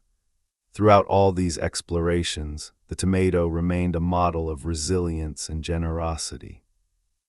Its vines reached toward light with quiet determination, its fruits swelled with promise, and its gifts continued to unfold in countless forms. Each new season brought fresh opportunities to appreciate its history, qualities, benefits, and the thoughtful management of its few drawbacks, ensuring that this remarkable fruit would remain a cherished companion in gardens, kitchens, and lives for many generations yet to come. The journey of discovery stretched onward, rich with possibility and the quiet satisfaction of tending, harvesting, and savoring one of nature's most vibrant offerings. The journey of discovery stretched onward, rich with possibility and the quiet satisfaction of tending, harvesting, and savoring one of nature's most vibrant offerings. Deeper into the genetic tapestry that defines the tomato came revelations about its ancient lineage and the meticulous human-guided evolution that shaped its modern forms. Early wild relatives carried a surprisingly narrow genetic base, yet through countless cycles of selection, the fruit developed remarkable plasticity, allowing breeders to isolate traits for everything from extended shelf life to enhanced resistance against environmental stresses. By focusing on specific gene clusters responsible for fruit firmness, cultivators created strains whose skins maintained integrity even during extended periods of transport or storage, preventing the soft spots that could lead to premature spoilage while preserving the internal juiciness that made each bite so satisfying. These genetic refinements also targeted the pathways that control pigment production, resulting in fruits whose internal chemistry shifted predictably with ripeness, delivering consistent levels of protective carotenoids across varying growing conditions. The genes governing sugar transport from leaves to berries were enhanced in some lines, creating specimens that achieved higher natural sweetness without any added inputs, their fructose concentrations peaking in ways that delighted the palate and provided gentle, sustained energy when eaten fresh. Other selections emphasized the accumulation of specific amino acids within the flesh, boosting the umami character that made tomatoes such powerful enhancers in any dish they joined, turning modest ingredients into deeply satisfying meals through nothing more than the fruit's own inherent compounds. Pollination biology offered its own intricate lessons in the tomato's reproductive success. Each flower contained both male and female parts arranged in a way that favored self-pollination, yet the pollen grains required a precise vibrational frequency to release effectively, something naturally provided by the wing beats of certain bees or the gentle shaking of a gardener's hand during morning hours when temperatures hovered in the ideal range. This mechanism ensured high fruit set even in enclosed spaces, while the subsequent development of the berry involved a carefully timed expansion of placental tissue that cradled the seeds in their protective gel, balancing moisture retention with the gradual buildup of acids that would later define the flavor profile. Sustainable cultivation practices evolved to honor the tomato's needs while respecting the broader environment. Cover crops planted between rows maintained soil structure and prevented erosion, their roots aerating the ground so that tomato roots could penetrate deeply in search of trace minerals that ultimately enriched the fruit. Compost teas brewed from garden waste delivered beneficial microbes directly to the root zone, strengthening the plant's natural defenses and reducing the incidence of common ailments without any external interventions. Rainwater harvesting systems provided the slightly acidic moisture the vines preferred, avoiding the mineral buildup that could occur with some municipal supplies and resulting in cleaner, more vibrant foliage that supported larger and more flavorful harvests. The tomato's contributions to cellular health extended into areas of daily resilience that many came to appreciate through consistent inclusion. Its unique profile of phenolic compounds worked alongside the carotenoids to support balanced inflammatory responses, helping the body navigate everyday physical demands with greater ease.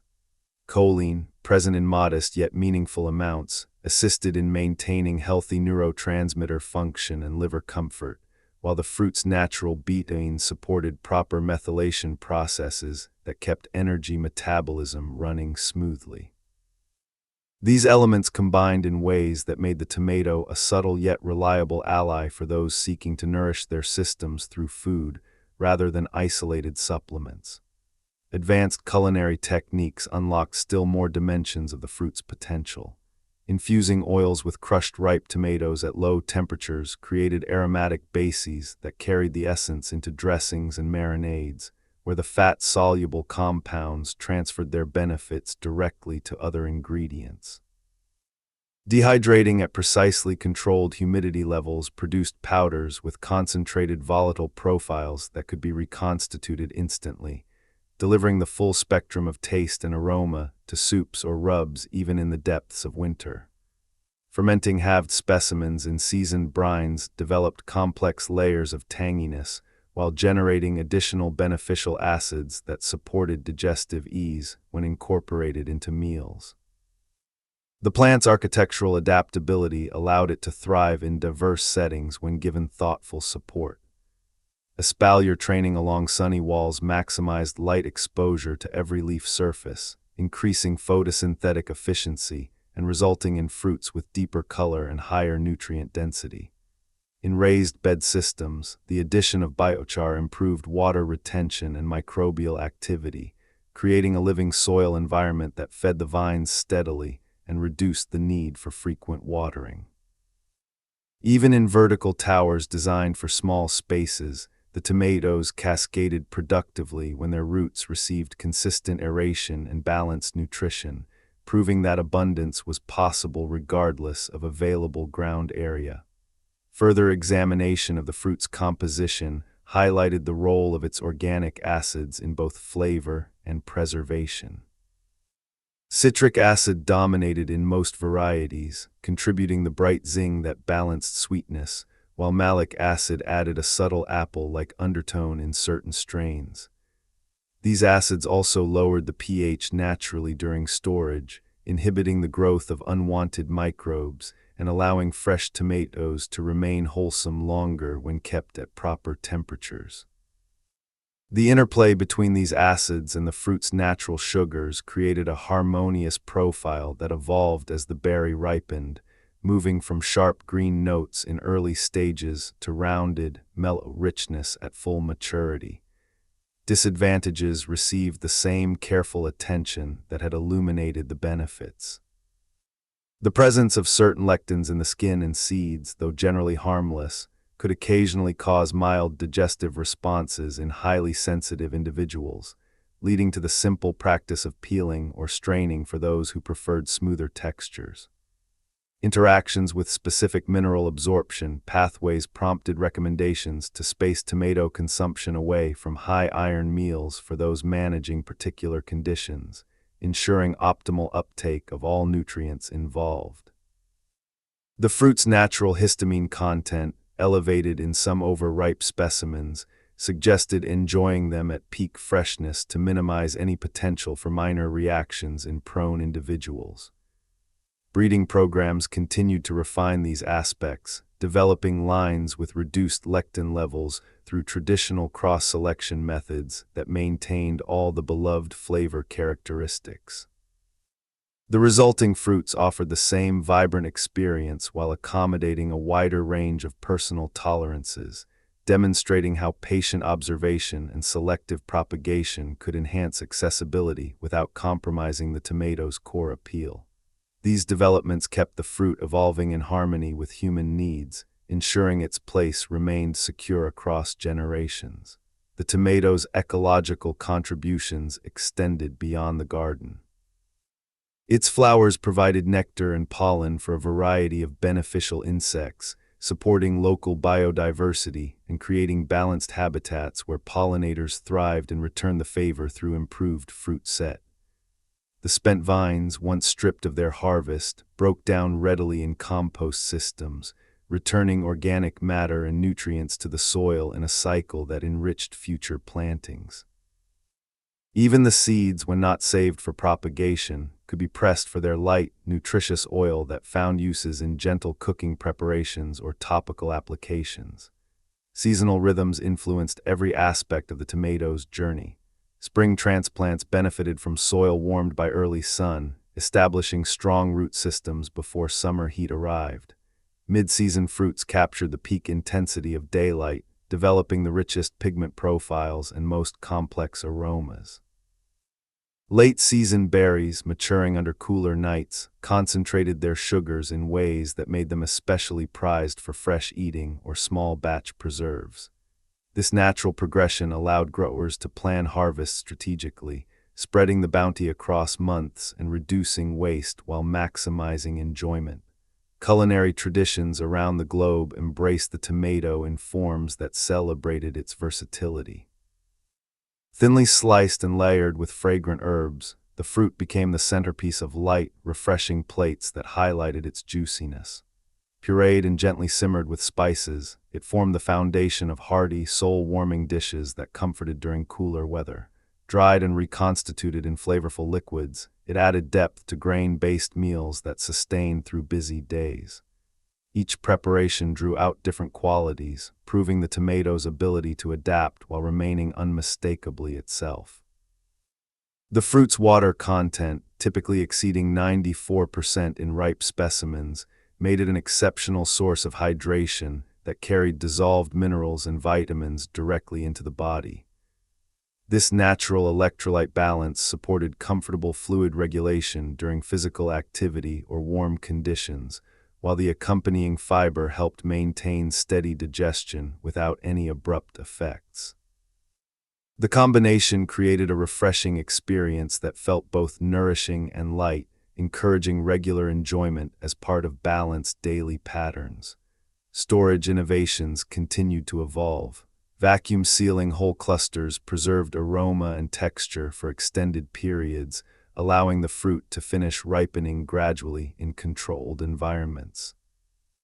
Flash freezing at peak ripeness captured the exact moment of perfection, with the thawed specimens retaining nearly all their nutritional value and vibrant color for use in cooked preparations throughout the off-season. These methods ensured that the tomato's gifts remained available year-round, bridging the gap between harvests with minimal loss of quality. The sensory pleasure of working with tomatoes added another layer to their appeal. The soft give of a perfectly ripe fruit under gentle pressure, the clean snap of the stem when harvested at the right moment, the burst of aroma upon slicing, all these moments created a mindful connection to the process of growing and preparing food. The vibrant color on the plate lifted spirits, while the harmonious flavors invited slow appreciation and conversation around the table. These intangible qualities enriched life beyond mere nutrition, turning the tomato into a source of everyday joy. Further genetic insights revealed how certain ancestral traits had been preserved in modern lines, allowing breeders to reintroduce wild resilience without sacrificing the larger size and milder flavors that people preferred. The resulting hybrids combined the best of both worlds, producing vines that withstood temperature fluctuations and irregular watering while yielding fruits of exceptional taste and texture. This careful balancing act ensured the tomato's continued success in an ever-changing world, maintaining its status as a reliable and beloved crop. The plant's ability to self-prune through careful management encouraged stronger central stems and more productive side branches, directing energy precisely where it was needed for optimal fruit development. Removing only the necessary suckers at the right growth stage prevented overcrowding, while preserving enough foliage to shade the developing berries from intense sun, protecting their delicate skins and maintaining even ripening. These techniques, refined over centuries, demonstrated the deep understanding that came from close observation and respectful partnership with the plant's natural tendencies. Nutritional synergies became more apparent when the tomato was paired thoughtfully with other foods. Its vitamin C enhanced the absorption of plant-based iron from accompanying greens, while its healthy fats, when combined with olive oil, improved the bioavailability of carotenoids for greater cellular support. The fiber matrix slowed the release of natural sugars, contributing to comfortable energy levels without spikes or crashes. These interactions turned simple meals into powerfully nourishing experiences that supported overall well-being in subtle yet meaningful ways. Challenges in flavor consistency across different harvests taught the value of recording growing conditions and adjusting practices accordingly. Variations in sunlight hours or nighttime temperatures could shift the balance of acids and sugars, prompting growers to note these patterns and select varieties that performed reliably in their specific microclimates. Soil amendments tailored to observed deficiencies restored balance quickly, ensuring that each season's tomatoes delivered the expected taste and nutritional profile. This attentive approach turned potential variability into an opportunity for continuous improvement. The tomato's role in supporting skin comfort and resilience came from its combination of hydration, antioxidants, and gentle acids that promoted natural renewal when consumed regularly. The internal benefits mirrored the external glow many noticed after weeks of abundant fresh intake, with the fruit's compounds working from within to maintain suppleness and healthy tone.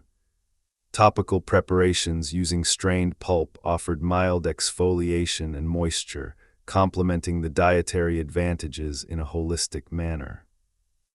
Preservation artistry reached new levels with techniques like confit-style slow cooking and aromatic oils, where the tomatoes absorbed surrounding flavors while releasing their own essence into the liquid, creating dual-purpose results that could be used as both condiment and base for sauces. Smoking small batches over gentle woods imparted subtle depth that transformed the fruit into a specialty ingredient for layered dishes, expanding its culinary range even further. These methods preserved not only the physical fruit, but the very spirit of the harvest season for enjoyment long afterward.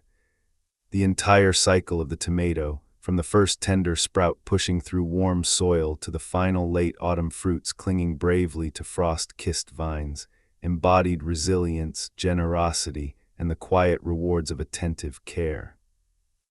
Each stage offered lessons in patience, timing, and respect for natural processes, while the resulting abundance provided nourishment for body and spirit alike. The fruit's story continued to unfold with every new gardener who planted a seed, every cook who sliced a ripe specimen, and every family that gathered around a table enriched by its presence. Its vibrant essence remained a constant invitation to celebrate the simple wonders of growth, discovery, and shared delight in one of nature's most perfect creations. Its vibrant essence remained a constant invitation to celebrate the simple wonders of growth, discovery, and shared delight in one of nature's most perfect creations.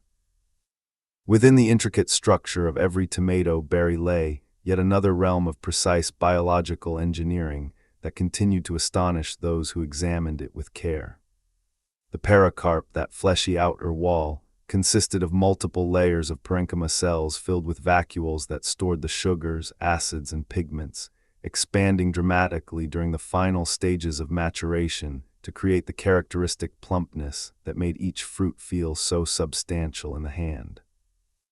Beneath this lay the placental tissue, a spongy matrix that anchored the seeds and held the viscous locular gel, a substance so perfectly balanced in viscosity that it kept the seeds suspended and protected while slowly releasing flavor compounds as the fruit was chewed.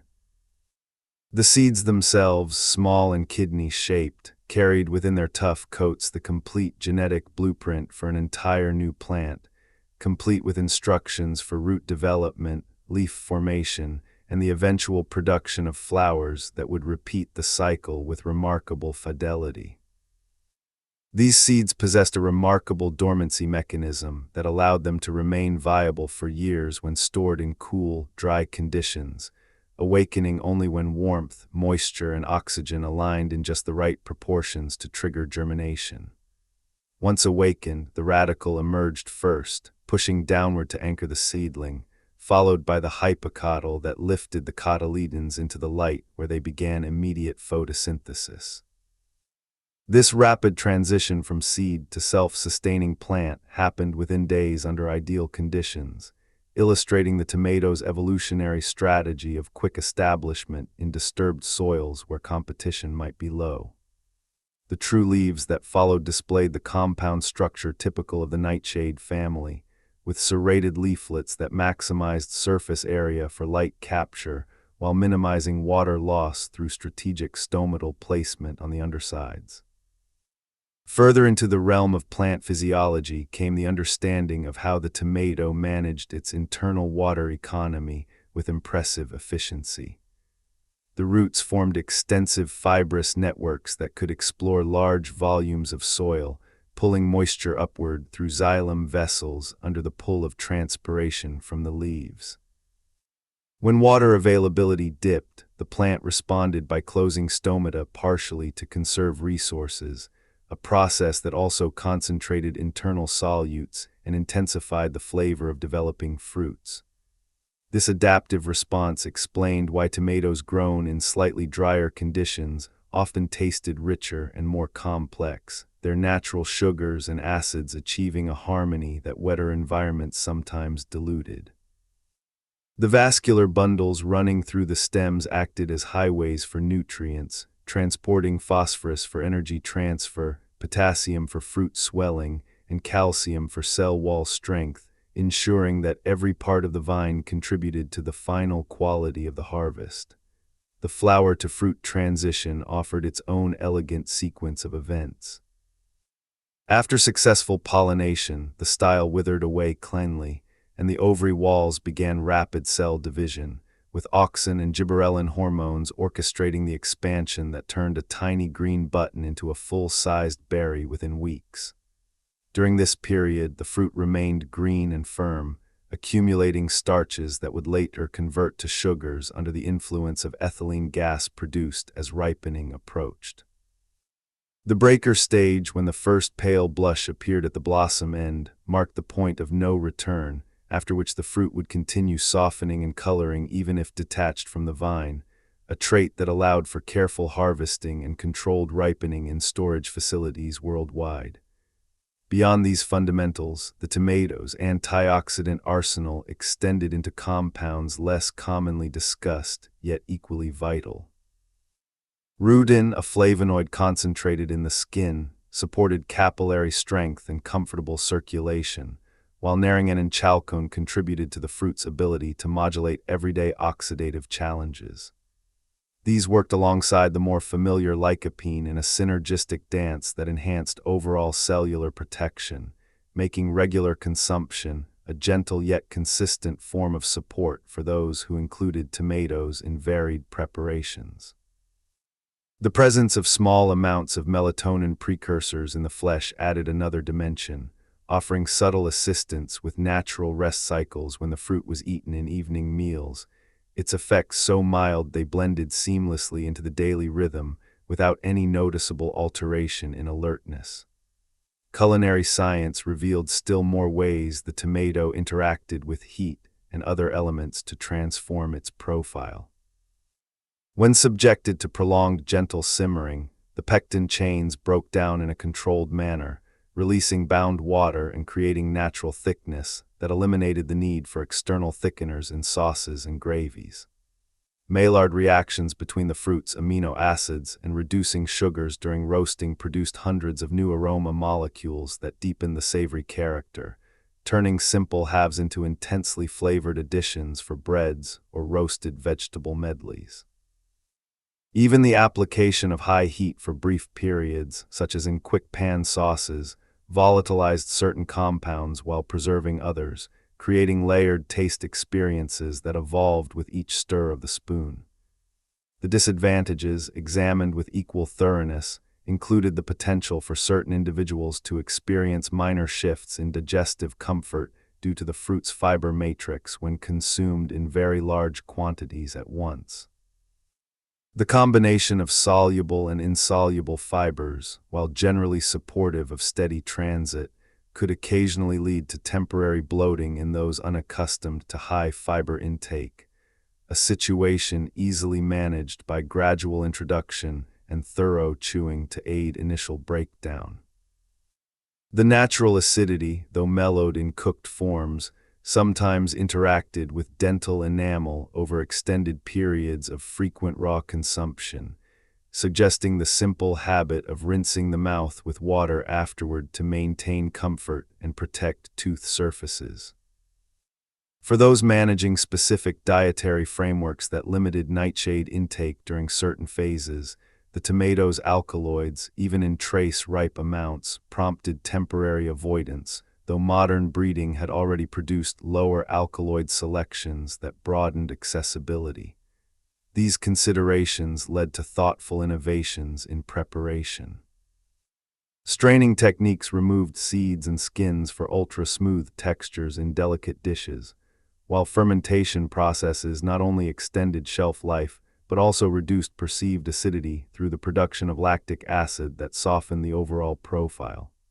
Deseeding methods using simple sieves allowed cooks to capture the flavorful flesh while setting aside the nutritious gel for other uses, such as adding to stocks where its subtle savoriness enhanced depth without texture concerns.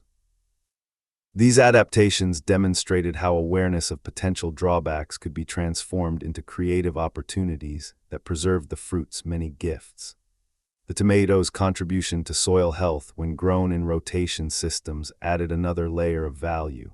After the vines completed their cycle, the remaining root mass broke down to improve soil structure, while the nitrogen-rich leaves and stems, when composted properly, returned essential elements that benefited subsequent crops.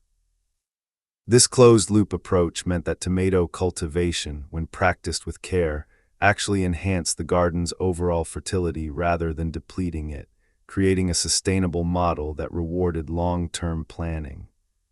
Companion plants like certain legumes fixed additional nitrogen that the tomatoes could draw upon in following seasons, illustrating the interconnected web of growth that surrounded this generous plant.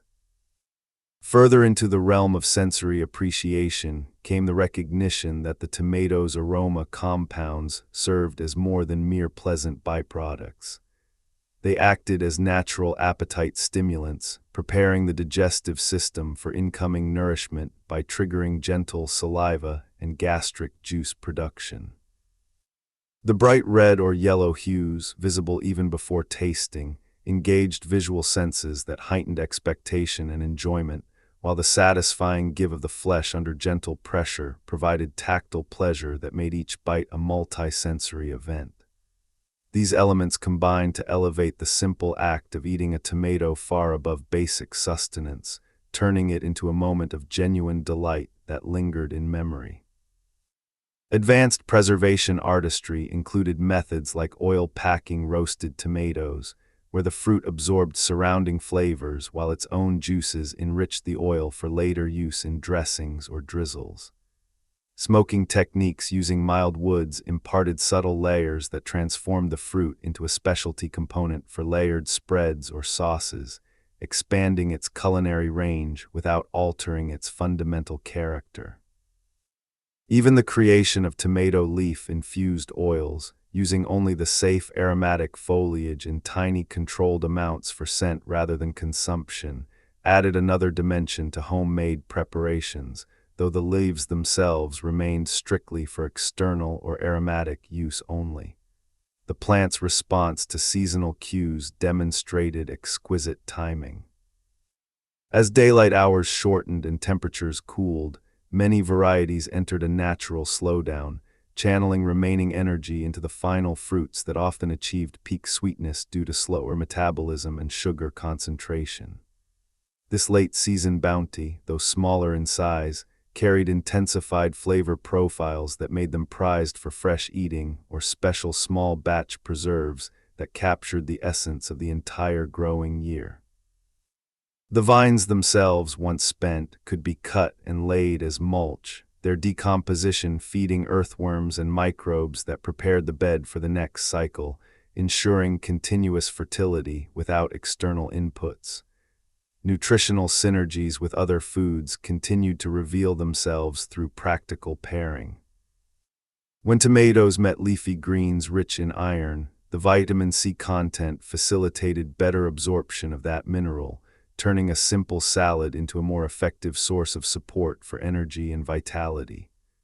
The combination with healthy fats from nuts or oils enhanced carotenoid uptake, allowing the body to utilize the protective pigments more efficiently for cellular maintenance. Even the fiber in tomatoes worked with proteins from legumes to create balanced meals that satisfied hunger while supporting comfortable digestion over extended periods. These interactions turned everyday plates into quietly powerful sources of nourishment that accumulated benefits over time. The tomato's role in supporting comfortable joint mobility came from its contribution to collagen maintenance through vitamin C and its mild anti-inflammatory compounds that help the body manage everyday wear from movement. Regular inclusion in varied forms provided the building blocks and supportive elements that kept connective tissues resilient without any dramatic intervention, simply as part of a balanced approach to daily eating. Skin comfort benefited similarly, with the internal hydration and protective antioxidants promoting a natural glow and resilience that many noticed after consistent consumption across seasons. Challenges in maintaining flavor consistency across different microclimates taught growers to observe and record patterns of sunlight, rainfall, and temperature, adjusting spacing, pruning, and soil amendments accordingly.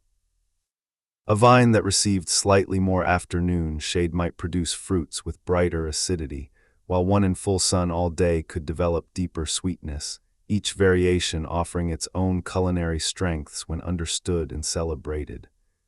These subtle differences kept the tomato interesting year after year, preventing monotony and encouraging creative use of whatever the garden provided. The entire life cycle, from the first green sprout to the final withered vine, embodied lessons in patience, observation, and respect for natural timing. Each stage offered its own rewards: the delicate beauty of the star-shaped flowers, the satisfaction of watching green berries swell in color, the abundance of harvest baskets filled with ripe specimens, and the quiet reflection that came with saving seeds for the future. The fruit's vibrant essence, carried through all these phases, continued to invite celebration in countless ways, nourishing bodies, delighting senses, and connecting people to the enduring cycles of growth that sustained life in its many forms. With each new planting and each careful harvest, the tomato reaffirmed its place as a generous companion whose qualities, benefits, and manageable considerations enriched existence in ways both practical and profound, its story stretching forward into countless seasons yet to come. The journey of the tomato through human hands and gardens revealed still more layers of its remarkable adaptability and generosity. The vine's indeterminate growth habit in many classic strains allowed them to keep producing new clusters indefinitely as long as warmth and light remained, creating a living factory of fruit that responded to careful training with ever-increasing yields. By pinching out only selected suckers while leaving enough foliage to shade the developing berries, growers directed energy precisely where it mattered most, resulting in larger, more uniform fruits that ripened in waves rather than all at once. This extended harvest window meant fresh tomatoes could grace tables for months, each picking at its own perfect moment of readiness when the shoulders felt firm yet the color had deepened fully and the aroma signaled peak maturity. Botanical classification placed the tomato firmly among the berries, despite its culinary role as a vegetable, because it developed from a single ovary with seeds embedded in pulpy flesh. This technical status explained its high water content and juicy texture, characteristics shared with other true berries like grapes and blueberries, yet the tomato stood apart through its unique combination of acidity and savory depth that made it indispensable in both fresh and cooked applications. The skin's cuticle, a waxy layer that protected against water loss and pathogens during growth, also contributed to the satisfying snap when bitten, releasing the interior in a burst that carried the full spectrum of volatile compounds directly to the senses. Further nutritional depth emerged when considering the tomato's contribution to eye comfort through its lutein and zeaxanthin content, pigments that accumulated in the macula and helped filter high-energy light waves. Regular consumption supported the maintenance of visual clarity during prolonged close work or exposure to bright conditions, working quietly alongside the more prominent lycopene to provide comprehensive cellular protection. The presence of small quantities of vitamin, a precursors added another dimension, supporting mucous membrane health that formed natural barriers in the respiratory and digestive tracts, keeping these systems comfortable and functioning smoothly. Disadvantages continued to be addressed through informed practices. For those sensitive to the fruit's natural histamines, which could occasionally contribute to minor nasal responses in very ripe specimens, the solution lay in choosing slightly underripe fruits for certain preparations or enjoying them cooked, where heat altered the compounds responsible. The seed's small size, while nutritious, prompted the development of specialized straining tools that allowed cooks to capture every drop of flavorful juice while removing any textural elements that might concern particular digestive preferences. These thoughtful adjustments ensured that the tomato remained accessible and enjoyable across a wide range of individual needs without sacrificing its core appeal. Culinary evolution included techniques like tomato water extraction, where ripe fruits were pureed and strained through fine cloth to yield a clear, intensely flavored liquid perfect for delicate broths or elegant aspics. The remaining pulp could then be dehydrated into sheets for crisp garnishes or ground into powders that carried concentrated essence for seasoning. Even the creation of tomato vinegars through long infusion captured the fruit's brightness in a form that could be used sparingly to brighten salads or deglaze pans, adding layers of complexity with minimal volume. These methods expanded the tomato's usefulness far beyond the obvious, turning every part of the harvest into valuable resources. The plant's interaction with beneficial soil organisms formed invisible partnerships that enhanced its vigor. Mycorrhizal fungi extended the root system's reach, trading carbohydrates from the leaves for minerals the fungi extracted from the soil, resulting in tomatoes with measurably higher mineral content and improved drought tolerance. Nitrogen-fixing bacteria in the rhizosphere contributed to leaf health, supporting the lush green foliage necessary for abundant photosynthesis and fruit production. These underground alliances demonstrated how the tomato thrived best when grown in living soils teeming with microbial life rather than sterile conditions, rewarding gardeners who nurtured the entire ecosystem rather than the plant alone. Seasonal transitions brought distinct qualities to the fruits at different times. Early season tomatoes often carried brighter acidity due to rapid growth in warming soils, making them ideal for fresh salsas and light salads where sharpness awakened the palate. Mid-season specimens achieved perfect balance as day and night temperatures stabilized, their flavors rounding into classic tomato richness perfect for sauces and preserves. Late-season fruits, maturing under cooler conditions, concentrated sugars dramatically, creating natural sweetness that shone in desserts or eaten straight as small treats. This progression allowed cooks to match varieties and harvest times deliberately, maximizing enjoyment throughout the calendar. Storage mastery included hanging entire clusters in cool, humid cellars where the stems continued to supply minimal moisture, allowing slow ripening that developed exceptional depth of flavor over weeks. Individual fruits wrapped in breathable paper prevented ethylene accumulation while permitting air circulation, extending prime eating quality significantly.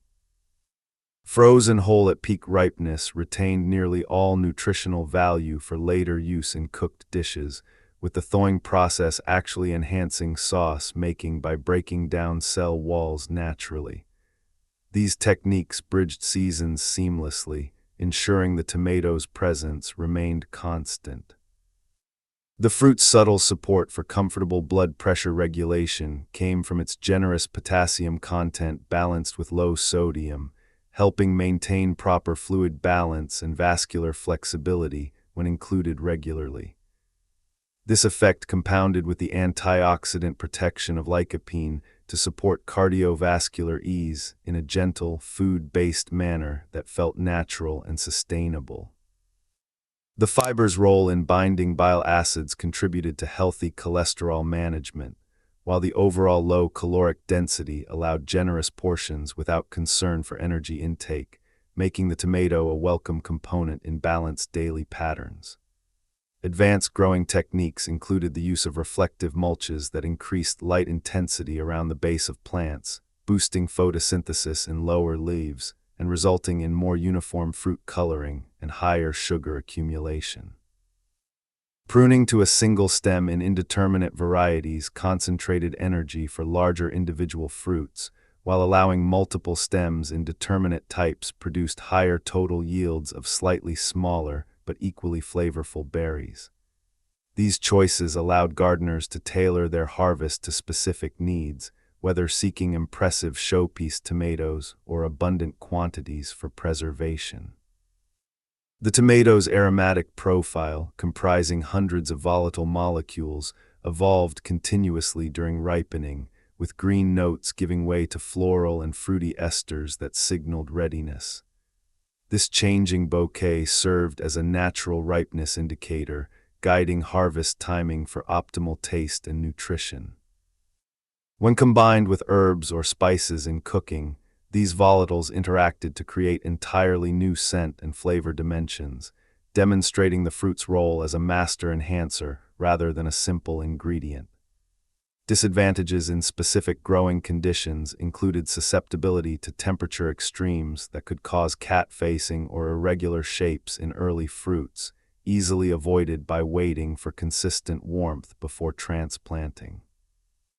Blossom end rot stemming from calcium fluctuations rather than deficiency responded to steady moisture routines and balanced feeding, turning potential loss into healthy abundance through attentive care. These challenges, when met with knowledge, strengthen the bond between grower and plant, turning cultivation into a rewarding dialogue of observation and response. The entire story of the tomato continued to unfold as a testament to human curiosity and nature's generosity. Each new generation of seeds carried forward accumulated wisdom in the form of improved traits, while each harvest offered fresh opportunities to appreciate the fruit's qualities, celebrate its benefits, and manage its few considerations with respect and creativity. The vibrant essence that had traveled from ancient mountain slopes to gardens and kitchens everywhere remained a constant source of nourishment, delight, and connection, inviting all who encountered it to participate in its timeless cycle of growth, discovery, and shared enjoyment. With every seed sown and every ripe berry savored, the tomato reaffirmed its enduring place as one of the most versatile and beloved gifts the plant world had to offer, its story stretching richly into the future with endless possibility. The path of continued exploration into the tomato's qualities revealed even more about its remarkable capacity to integrate into diverse culinary traditions while retaining its distinctive character. When incorporated into fermented preparations, the fruit's natural sugars fed beneficial bacteria that produced additional organic acids, creating tangy preserves that supported gut comfort and extended the harvest's usefulness far into the following months. These fermented tomatoes developed complex umami notes that enhanced everything from simple grain dishes to elaborate stews, proving that time and microbial action could transform the fruit into something even more layered and satisfying than its fresh form. The process also increased certain B vitamins through microbial synthesis, adding another dimension of nutritional support without any external fortification. The plant's leaf structure, with its alternate arrangement and pinnate division, maximized light interception while allowing air to flow freely around the stems, reducing humidity buildup that could encourage fungal growth. Gardeners who understood this natural design spaced plants generously and pruned selectively to maintain that airflow, resulting in healthier vines and cleaner fruits that required less intervention. The fine hairs on younger stems and leaves served as a physical deterrent to small insects, while also trapping moisture due to provide localized humidity that benefited the plant during dry spells. These features illustrated how the tomato had evolved multiple layers of protection that thoughtful cultivation could enhance rather than replace. Further benefits surfaced in the realm of everyday vitality. The fruit's folate content supported healthy cellular processes during periods of growth or recovery, while its magnesium contributed to comfortable muscle function and energy production at the cellular level. These elements, combined with the high water content, made tomatoes particularly valuable during warmer periods when hydration and mineral balance mattered most, providing refreshment and nourishment in one convenient package. The natural citrates in the juice offered gentle support for urinary tract comfort by helping maintain appropriate pH levels when consumed regularly as part of balanced fluid intake. Disadvantages related to individual tolerances received continued attention through practical solutions. For those who experienced occasional responses to the fruit's proteins, heat treatment denatured the structures effectively, allowing enjoyment of sauces and cooked dishes without concern. The small amount of oxalates present bound readily with calcium from accompanying foods, minimizing any impact on mineral absorption and permitting comfortable inclusion in varied meals. Seed sensitivity in certain digestive patterns led to the creation of seedless or low seed varieties through selective breeding, offering the same vibrant taste with smoother textures that broadened appeal. Culinary creativity knew no bounds when working with the tomato.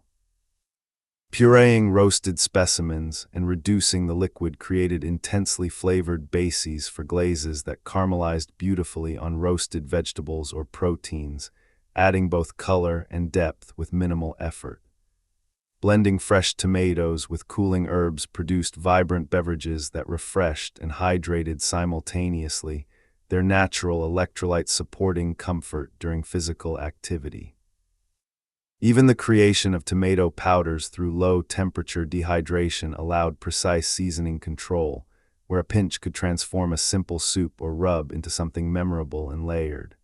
The tomato's adaptability to container culture opened its gifts to those with limited space.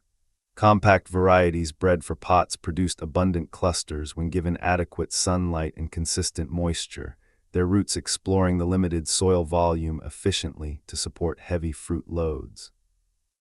Vertical supports in small areas allowed vines to climb productively, turning balconies or patios into miniature orchards that yielded fresh tomatoes throughout the season.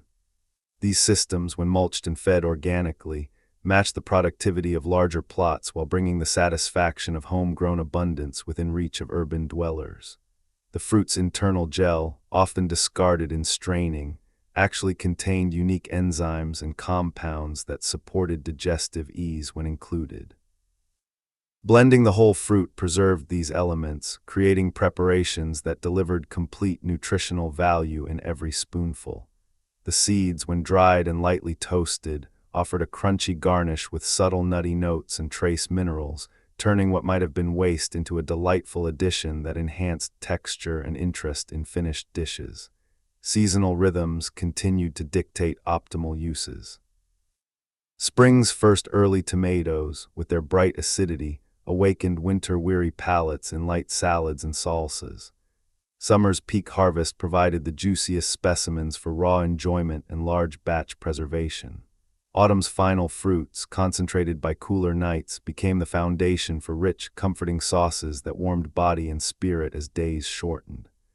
This natural progression ensured variety and prevented monotony, with each phase offering its own distinct pleasures and nutritional emphasis. The tomato's quiet support for skin resilience came from its combination of hydration, antioxidants, and gentle acids that promoted natural renewal from within. Many noticed improved texture and tone after weeks of abundant fresh intake, the benefits accumulating gradually through consistent enjoyment rather than dramatic change. Topical applications using strained pulp provided mild exfoliation and moisture, complementing the internal advantages in a holistic approach that honored the fruit's complete profile. Challenges in pest management found elegant solutions in biodiversity. Encouraging beneficial insects through nearby flowering plants kept aphid and whitefly populations in check naturally, while proper spacing and pruning reduced fungal pressures by improving airflow. These methods created balanced garden ecosystems where the tomato thrived alongside its companions, reducing the need for intervention while enhancing overall garden health and beauty. The entire narrative of the tomato, woven through history, cultivation, nutrition, and culinary art, stood as a testament to the rewards of patient observation and respectful partnership with nature. Its vibrant essence continued to invite celebration in every garden, kitchen, and table where it appeared, nourishing bodies, delighting senses, and connecting people to the timeless cycles of growth and harvest. With each new season and each fresh discovery, the tomato reaffirmed its enduring place as a generous and versatile companion whose qualities and benefits far outweighed any considerations, its story stretching richly and endlessly into the future with promise and delight. Continuing onward, the tomato's remarkable journey of qualities revealed even deeper dimensions of its biochemical complexity and practical value. The carotenoids within the flesh not only provided visual beauty, but also contributed to cellular communication pathways that supported balanced responses to everyday environmental factors. When absorbed efficiently through cooked preparations with fats, these compounds circulated to tissues where they offered ongoing protection, working in harmony with the body's own antioxidant systems to maintain comfort and resilience. The presence of small but consistent amounts of vitamin E added another layer of support for cell membrane integrity, ensuring that the fruit's benefits extended to the very building blocks of life. Cultivation wisdom expanded to include the timing of nutrient applications throughout the growth cycle. Early nitrogen feeds encouraged strong vegetative growth, while a shift to potassium-rich feeding during flowering and fruit set promoted larger berries and better flavor development.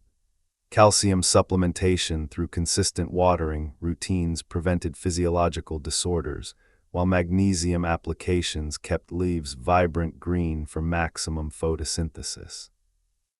These timed interventions, based on careful observation of plant signals like leaf color and growth rate, allowed growers to coax superior performance from every vine without excess or waste. The fruit's natural glutamates, concentrated in the gel and flesh, acted as flavor amplifiers that enhanced the taste of everything they touched, making tomatoes indispensable companions to other ingredients. When simmered with herbs or roasted with vegetables, these compounds melded with surrounding flavors to create harmonious depth that satisfied the palate on multiple levels. This umami quality, often described as savory richness, elevated simple meals into memorable experiences without requiring additional seasoning, demonstrating the tomato's role as a natural culinary cornerstone. Disadvantages in storage conditions were easily managed through proper temperature control. Keeping ripe tomatoes at cool room temperature preserved flavor and texture far better than refrigeration, which could cause mealiness and loss of aroma. Green fruits continued ripening slowly in paper bags with a ripening apple that released ethylene, allowing precise control over readiness for use. These simple practices extended usability dramatically, reducing waste and ensuring peak quality when the fruits finally reached the table. Culinary innovations included the creation of tomato essences through gentle reduction of fresh juice, producing concentrated liquids that could be used drop by drop to brighten dishes or create sophisticated sauces.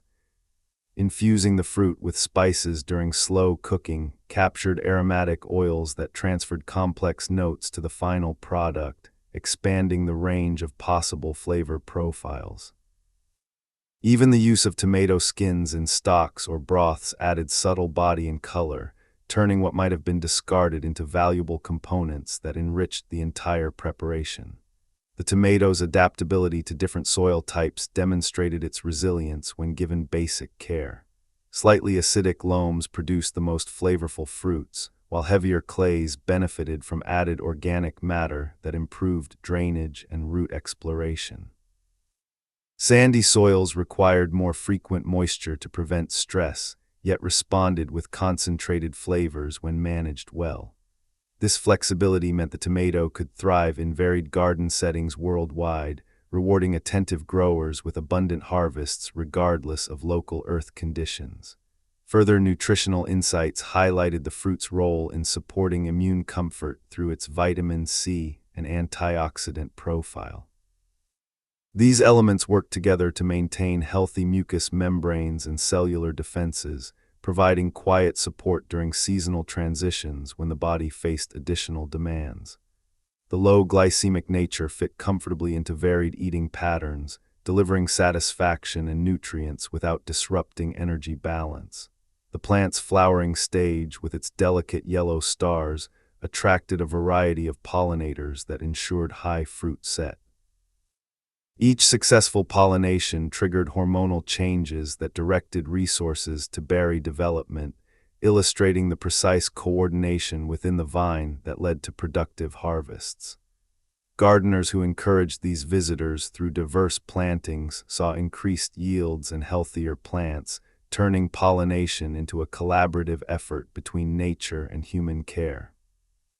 Disadvantages related to over-ripening were prevented by timely harvest and proper storage, while minor skin reactions in sensitive individuals responded to peeled or cooked preparations that reduced exposure. These manageable aspects, when understood, allowed everyone to enjoy the tomato's many gifts with confidence and pleasure. The story of the tomato, rich with history and qualities, benefits and considerations, continued to unfold as a celebration of nature's ingenuity and human partnership. Its vibrant essence invited ongoing discovery in every aspect of growth and use, nourishing lives and delighting senses in countless ways across time and place. With each new season, the cycle renewed, promising fresh abundance and deeper appreciation for this most perfect creation. With each new season, the cycle renewed, promising fresh abundance and deeper appreciation for this most perfect creation. The tomato's intricate flavor chemistry continued to unfold in ways that delighted the senses and invited endless experimentation in the kitchen. Little compounds such as cis-3-hexenol and beta-damascenon developed most intensely when the fruit ripened under fluctuating day and night temperatures, creating that unmistakable fresh green tomato scent that lingered in the air the instant a ripe specimen was sliced. These molecules interacted with the tongue's taste receptors to heighten the perception of sweetness while tempering acidity, resulting in a harmonious profile that transformed even the simplest salad into something memorable. Cooks who understood this balance learned to select fruits at different stages of ripeness for specific purposes, slightly firmer ones for chopping into chunky relishes where texture mattered, and softer, fully colored specimens for blending into smooth bases that carried aroma through every layer of a dish. The ripening process itself held its own quiet drama once the fruit left the vine. Ethylene gas, produced naturally within the berry, triggered a cascade of enzymatic activity that softened cell walls, converted remaining starches into simple sugars, and intensified pigment formation. Placing green or breaker stage tomatoes in a loosely closed paper bag alongside a single ripening apple accelerated this process gently, allowing precise control over when the fruit reached peak readiness without any loss of juiciness or nutritional integrity. This off-vine maturation technique preserved the delicate balance of acids and sugars far better than forced artificial methods, ensuring the final flavor remained true to the plant's natural rhythm. The skin, meanwhile, continued to protect the interior during this period, its waxy cuticle preventing moisture loss while permitting the slow exchange of gases that completed the transformation. In hydroponic and greenhouse environments, the tomato revealed yet another layer of its versatility. Roots suspended in carefully balanced nutrient solutions absorbed minerals with exceptional efficiency, producing fruits whose internal composition could be fine-tuned for higher concentrations of potassium and magnesium, elements that supported comfortable muscle function and steady energy levels when consumed regularly. The controlled climate allowed vines to extend their productive season dramatically, with supplemental lighting mimicking the long days of summer to keep flowers blooming and clusters forming even when outdoor conditions turned harsh. Air circulation systems prevented the buildup of humidity around the foliage, reducing the risk of foliar issues, while the fruits developed uniform color and exceptional sweetness thanks to consistent warmth and light exposure. Traditional preservation techniques that captured the tomato's essence for months ahead included sun-drying slices on elevated screens, where gentle breezes and direct sunlight concentrated the natural sugars into chewy, intensely flavored pieces that reconstituted beautifully in warm liquids or added depth when ground into seasoning blends. Pickling whole green specimens in spiced brine created crisp, tangy accompaniments that contrasted beautifully with richer foods, the fermentation process softening the natural sharpness while generating beneficial acids that supported digestive comfort. These methods required no special equipment beyond basic household items, allowing families to extend the harvest's bounty through the colder months and maintain a connection to the garden long after the vines had been cleared. The tomato's contribution to bone comfort emerged from its balanced supply of vitamin K and potassium, which worked together with magnesium to support density and flexibility over time. When paired with calcium-rich foods and meals, the fruit's compounds help the body utilize these minerals more effectively, creating a subtle yet cumulative effect that many noticed in everyday mobility and resilience. The hydration provided by the fruit's high water content further aided joint lubrication, making tomatoes a refreshing addition during periods of increased physical activity or when the body required extra fluid support. Disadvantages associated with soil quality received careful attention through mindful growing practices. In areas where the earth contained higher levels of certain minerals, tomatoes could accumulate trace amounts that affected flavor subtly, prompting the use of raised beds or container mixes enriched with clean organic matter to ensure consistent quality. These adjustments also minimized any potential for uneven ripening or off notes, allowing the fruit to express its true character regardless of local ground conditions. For individuals who experienced occasional responses to the fruit's natural proteins, selecting varieties known for milder profiles or enjoying them in heated preparations reduced exposure while preserving the full spectrum of taste and benefits.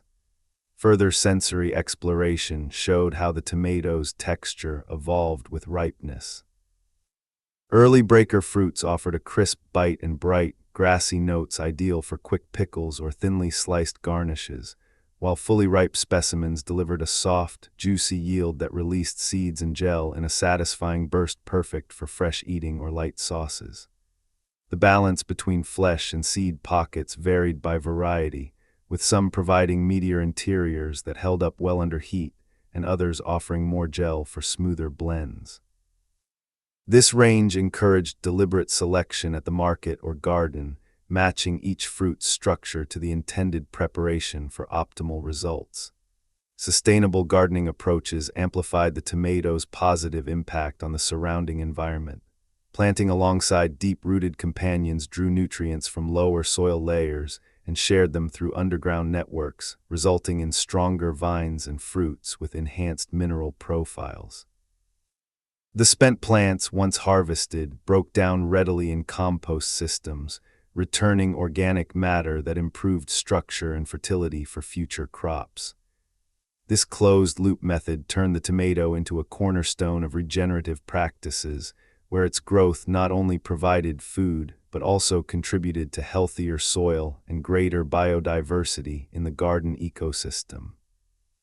The fruit's role in supporting comfortable circulation came from its generous potassium content paired with low sodium levels, helping maintain proper fluid balance and vascular flexibility when included regularly in meals. The antioxidants worked alongside these minerals to keep blood vessels resilient, offering quiet daily support that aligned with natural rhythms rather than dramatic intervention. When blended into light beverages with fresh herbs, the tomato created refreshing tonics that delivered hydration and these benefits in an enjoyable form, perfect for warm days or after physical exertion. Advanced culinary transformations included slow infusing roasted tomatoes in neutral oils to create aromatic bases that carried the fruit's essence into dressings, marinades, and drizzles. The gentle heat broke down cell walls just enough to release deeper flavor compounds without diminishing nutritional value, resulting in liquids that could be stored for weeks and used sparingly to elevate simple dishes. Even the creation of tomato syrups through careful reduction produced versatile sweeteners with subtle savory undertones that balanced fruit desserts or added complexity to glazes, expanding the tomato's reach into unexpected territories while honoring its core character. The plant's natural defenses against common garden challenges included the production of specific aromatic oils in the foliage that deterred certain insects when the leaves were brushed or lightly crushed during routine care. This built-in protection reduced the need for external measures, allowing the vines to focus energy on fruit development. Gardeners who observed these cues learned to encourage beneficial visitors by maintaining diverse plantings nearby, creating miniature ecosystems where pollinators and predatory insects kept balances in check naturally and contributed to higher yields of cleaner, more flavorful tomatoes. Ripeness stages offered distinct advantages when understood and utilized. Fruits at the turning point, showing the first blush of color, contained higher levels of certain protective enzymes that supported digestive ease, making them suitable for those seeking gentler introductions to the fruit. Fully mature specimens maximized antioxidant availability and sweetness, ideal for raw enjoyment or preparations where vibrant flavor was paramount. This knowledge allowed for intentional harvesting and use, ensuring every tomato served a purposeful role rather than being treated as uniform produce. Preservation artistry extended to creating tomato pastes through long, slow reduction of pureed fruits, concentrating essence into thick, spoonable forms that stored well and reconstituted instantly in sauces or soups. The process intensified natural glutamates, making the paste a powerful flavor enhancer that required only small amounts to transform entire dishes. Sun-dried versions carried the additional benefit of concentrated volatile aromas that reawakened fully when rehydrated, bridging seasons with the taste of peak harvest. The tomato's subtle support for respiratory comfort stemmed from its vitamin C and hydration qualities, which helped maintain clear passages and comfortable moisture levels in mucous membranes during seasonal shifts. When enjoyed in warm preparations like light broths or teas made from the juice, it provided soothing warmth without heaviness, fitting seamlessly into daily routines and offering gentle assistance when the body faced additional demands. Challenges in maintaining consistent texture during preservation were addressed through careful blanching and peeling techniques that removed skins without sacrificing flavor, followed by packing in their own juices to retain natural moisture. These steps prevented mushiness while keeping the fruit's vibrant color and nutritional profile intact for months in proper storage. Fermented preparations added another dimension, with the natural lactic process developing tangy notes and additional supportive compounds that enhanced gut comfort when added to meals. The entire experience of working with tomatoes, from tending the vines to savoring the final bite, created a profound connection to the cycles of growth and nourishment.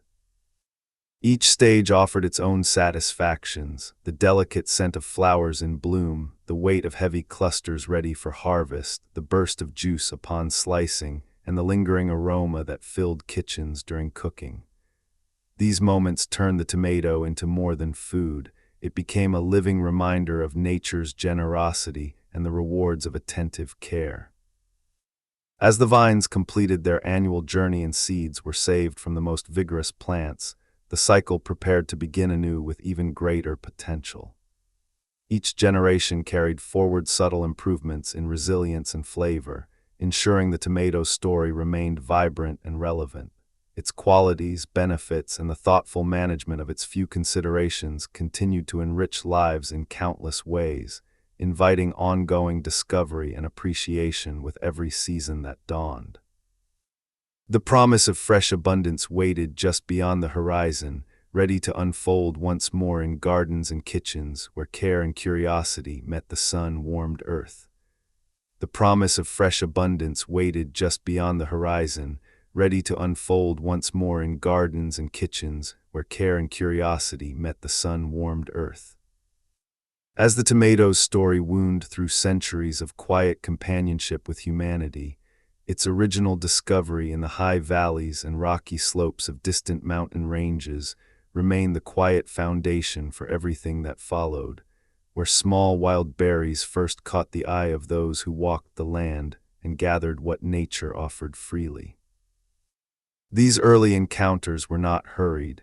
They unfolded over generations as people noticed the tiny yellow flowers giving way to green nubs that swelled and changed hue under the intense highland sun, eventually turning shades of red or gold that stood out against the green foliage like hidden treasures waiting to be claimed.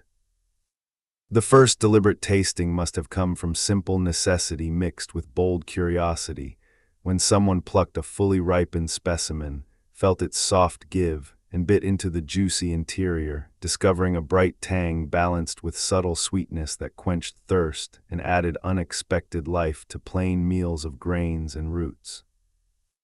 Word spread slowly through family groups and trading paths, turning the tomato from an occasional forage find into a tended plant whose seeds were saved and exchanged, each new planting revealing slight improvements in size or flavor as the most promising fruits were chosen for propagation. Over time, this process of patient selection transformed the wild forms into more generous producers, their vines stretching farther and bearing clusters that could sustain communities through lean periods with their hydrating flesh and natural zest. The qualities that made the tomato so adaptable became evident early on. Its ability to grow in varied soils from sandy slopes to richer valley bottoms, its compound leaves that shaded the developing fruits while allowing air to move freely, and its self-pollinating flowers that ensured reliable fruit set even in isolated patches far from other plants. These traits allowed it to travel with migrating peoples and settle into new territories where it quickly became woven into daily eating patterns, sliced fresh to brighten flatbreads, simmered into thick accompaniments for stews, or simply enjoyed as a standalone bite when the sun had done its work of perfect ripening. The disadvantages, too, revealed themselves gradually through careful trial, as the green unripe fruits and the foliage carried sharper protective compounds that could bring mild discomfort if sampled too eagerly, teaching the important lesson of waiting for full color and softness before harvest and consumption. As appreciation deepened, the tomato's nutritional profile emerged as one of its greatest quiet strengths, delivering abundant vitamin C that supported daily vitality and skin resilience, potassium that helped balance fluids and ease physical effort, and lycopene whose protective power became more available when the fruit was gently cooked with a touch of oil. These elements combined with fiber that encouraged comfortable digestion and natural sugars that provided steady energy without heaviness, making the tomato a reliable ally in meals across seasons. Yet the full picture always included respect for its nightshade heritage, where the same family connections that gave it strength also meant some individuals needed to approach it thoughtfully during times of particular sensitivity, perhaps choosing peeled or cooked versions to minimize any minor reactions while still gaining the rich rewards of its flavor and nourishment. The benefits far outweighed these considerations when enjoyed mindfully, as generations discovered that regular inclusion brightened not only plates but overall well-being, from supporting clear vision through its carotenoids to aiding heart comfort through balanced minerals and antioxidants. In the kitchen, the tomato's versatility knew few limits, its acidity cutting through richness in hearty dishes, its natural glutamates amplifying every surrounding taste, and its juicy texture adding moisture and brightness to everything from simple relishes to long-simmered sauces that filled homes with irresistible aroma. Preservation methods grew sophisticated yet remained rooted in tradition, drying slices under the sun to create portable chewy treats, fermenting in brines for tangy depth and added digestive support, or canning in their own juices to capture summer's peak for the coldest months. Each technique highlighted different qualities.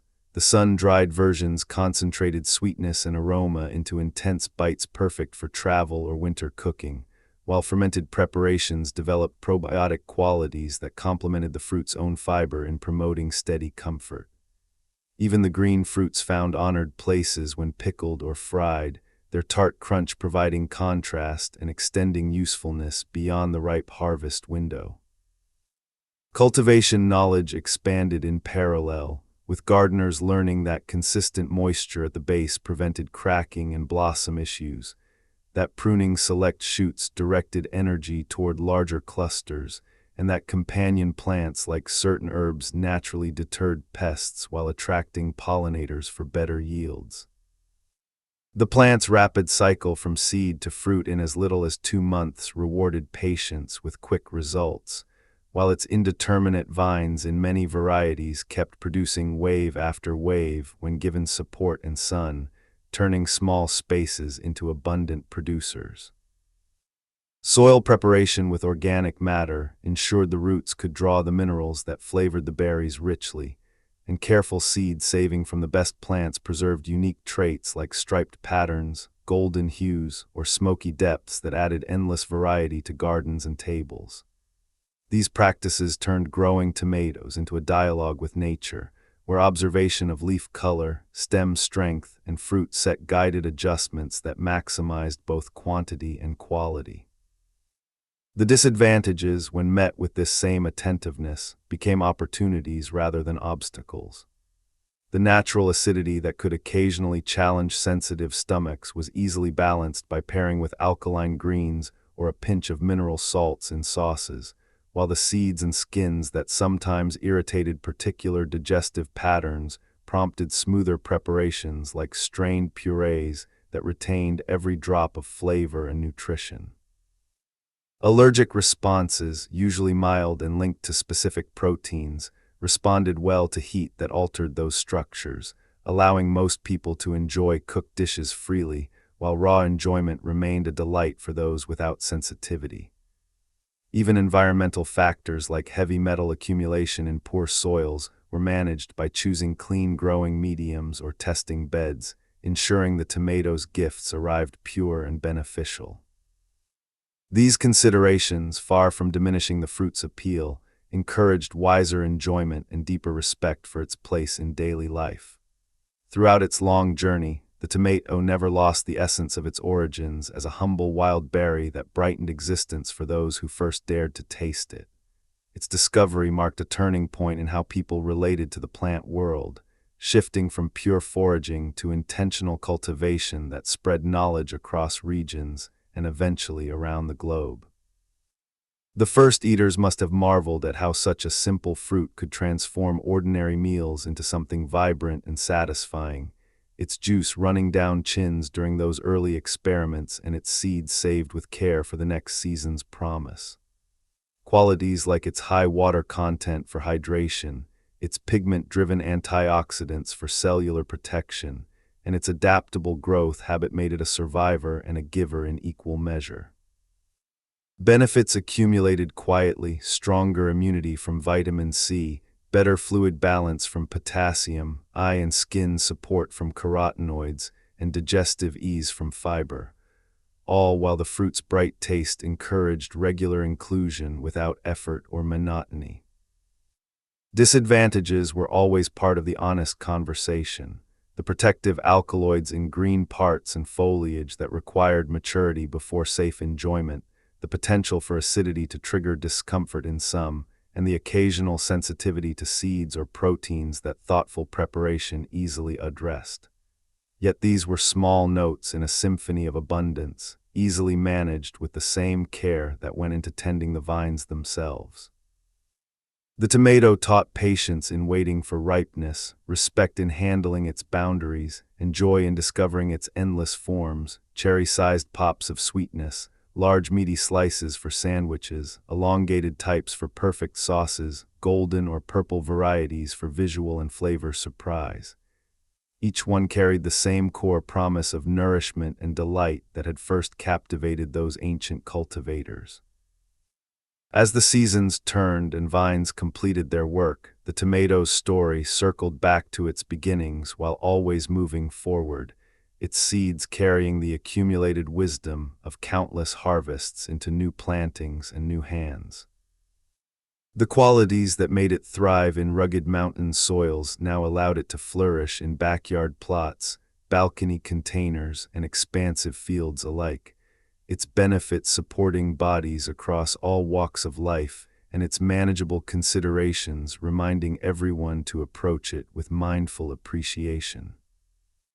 The disadvantages never overshadowed the overwhelming generosity of its gifts: the burst of juice on the tongue, the lift of aroma when sliced, the comfort of a warm sauce on a cool evening, the quiet strength gained from its nutrients day after day. Through discovery, first tastings, cultivation, and endless culinary creativity, the tomato had become far more than food. It was a living connection to the earth, a celebration of human curiosity, and a daily invitation to enjoy nature's bounty with knowledge and gratitude. And so our exploration of the tomato draws to its close, a journey that began in distant wild landscapes and traveled through kitchens and gardens to enrich lives in countless ways. We have traced its discovery, the first brave tastings that unlocked its potential, the remarkable qualities that make it so versatile and nourishing, the many benefits it offers for vitality and comfort, and the few disadvantages that simply call for thoughtful enjoyment. May this knowledge allow you to savor every tomato with greater appreciation, whether fresh from the vine, simmered into sauce, or preserved for later delight. Please let us know in the comments where you are watching this history video and what time you are watching it. And be sure to subscribe to our channel for more history videos in the future.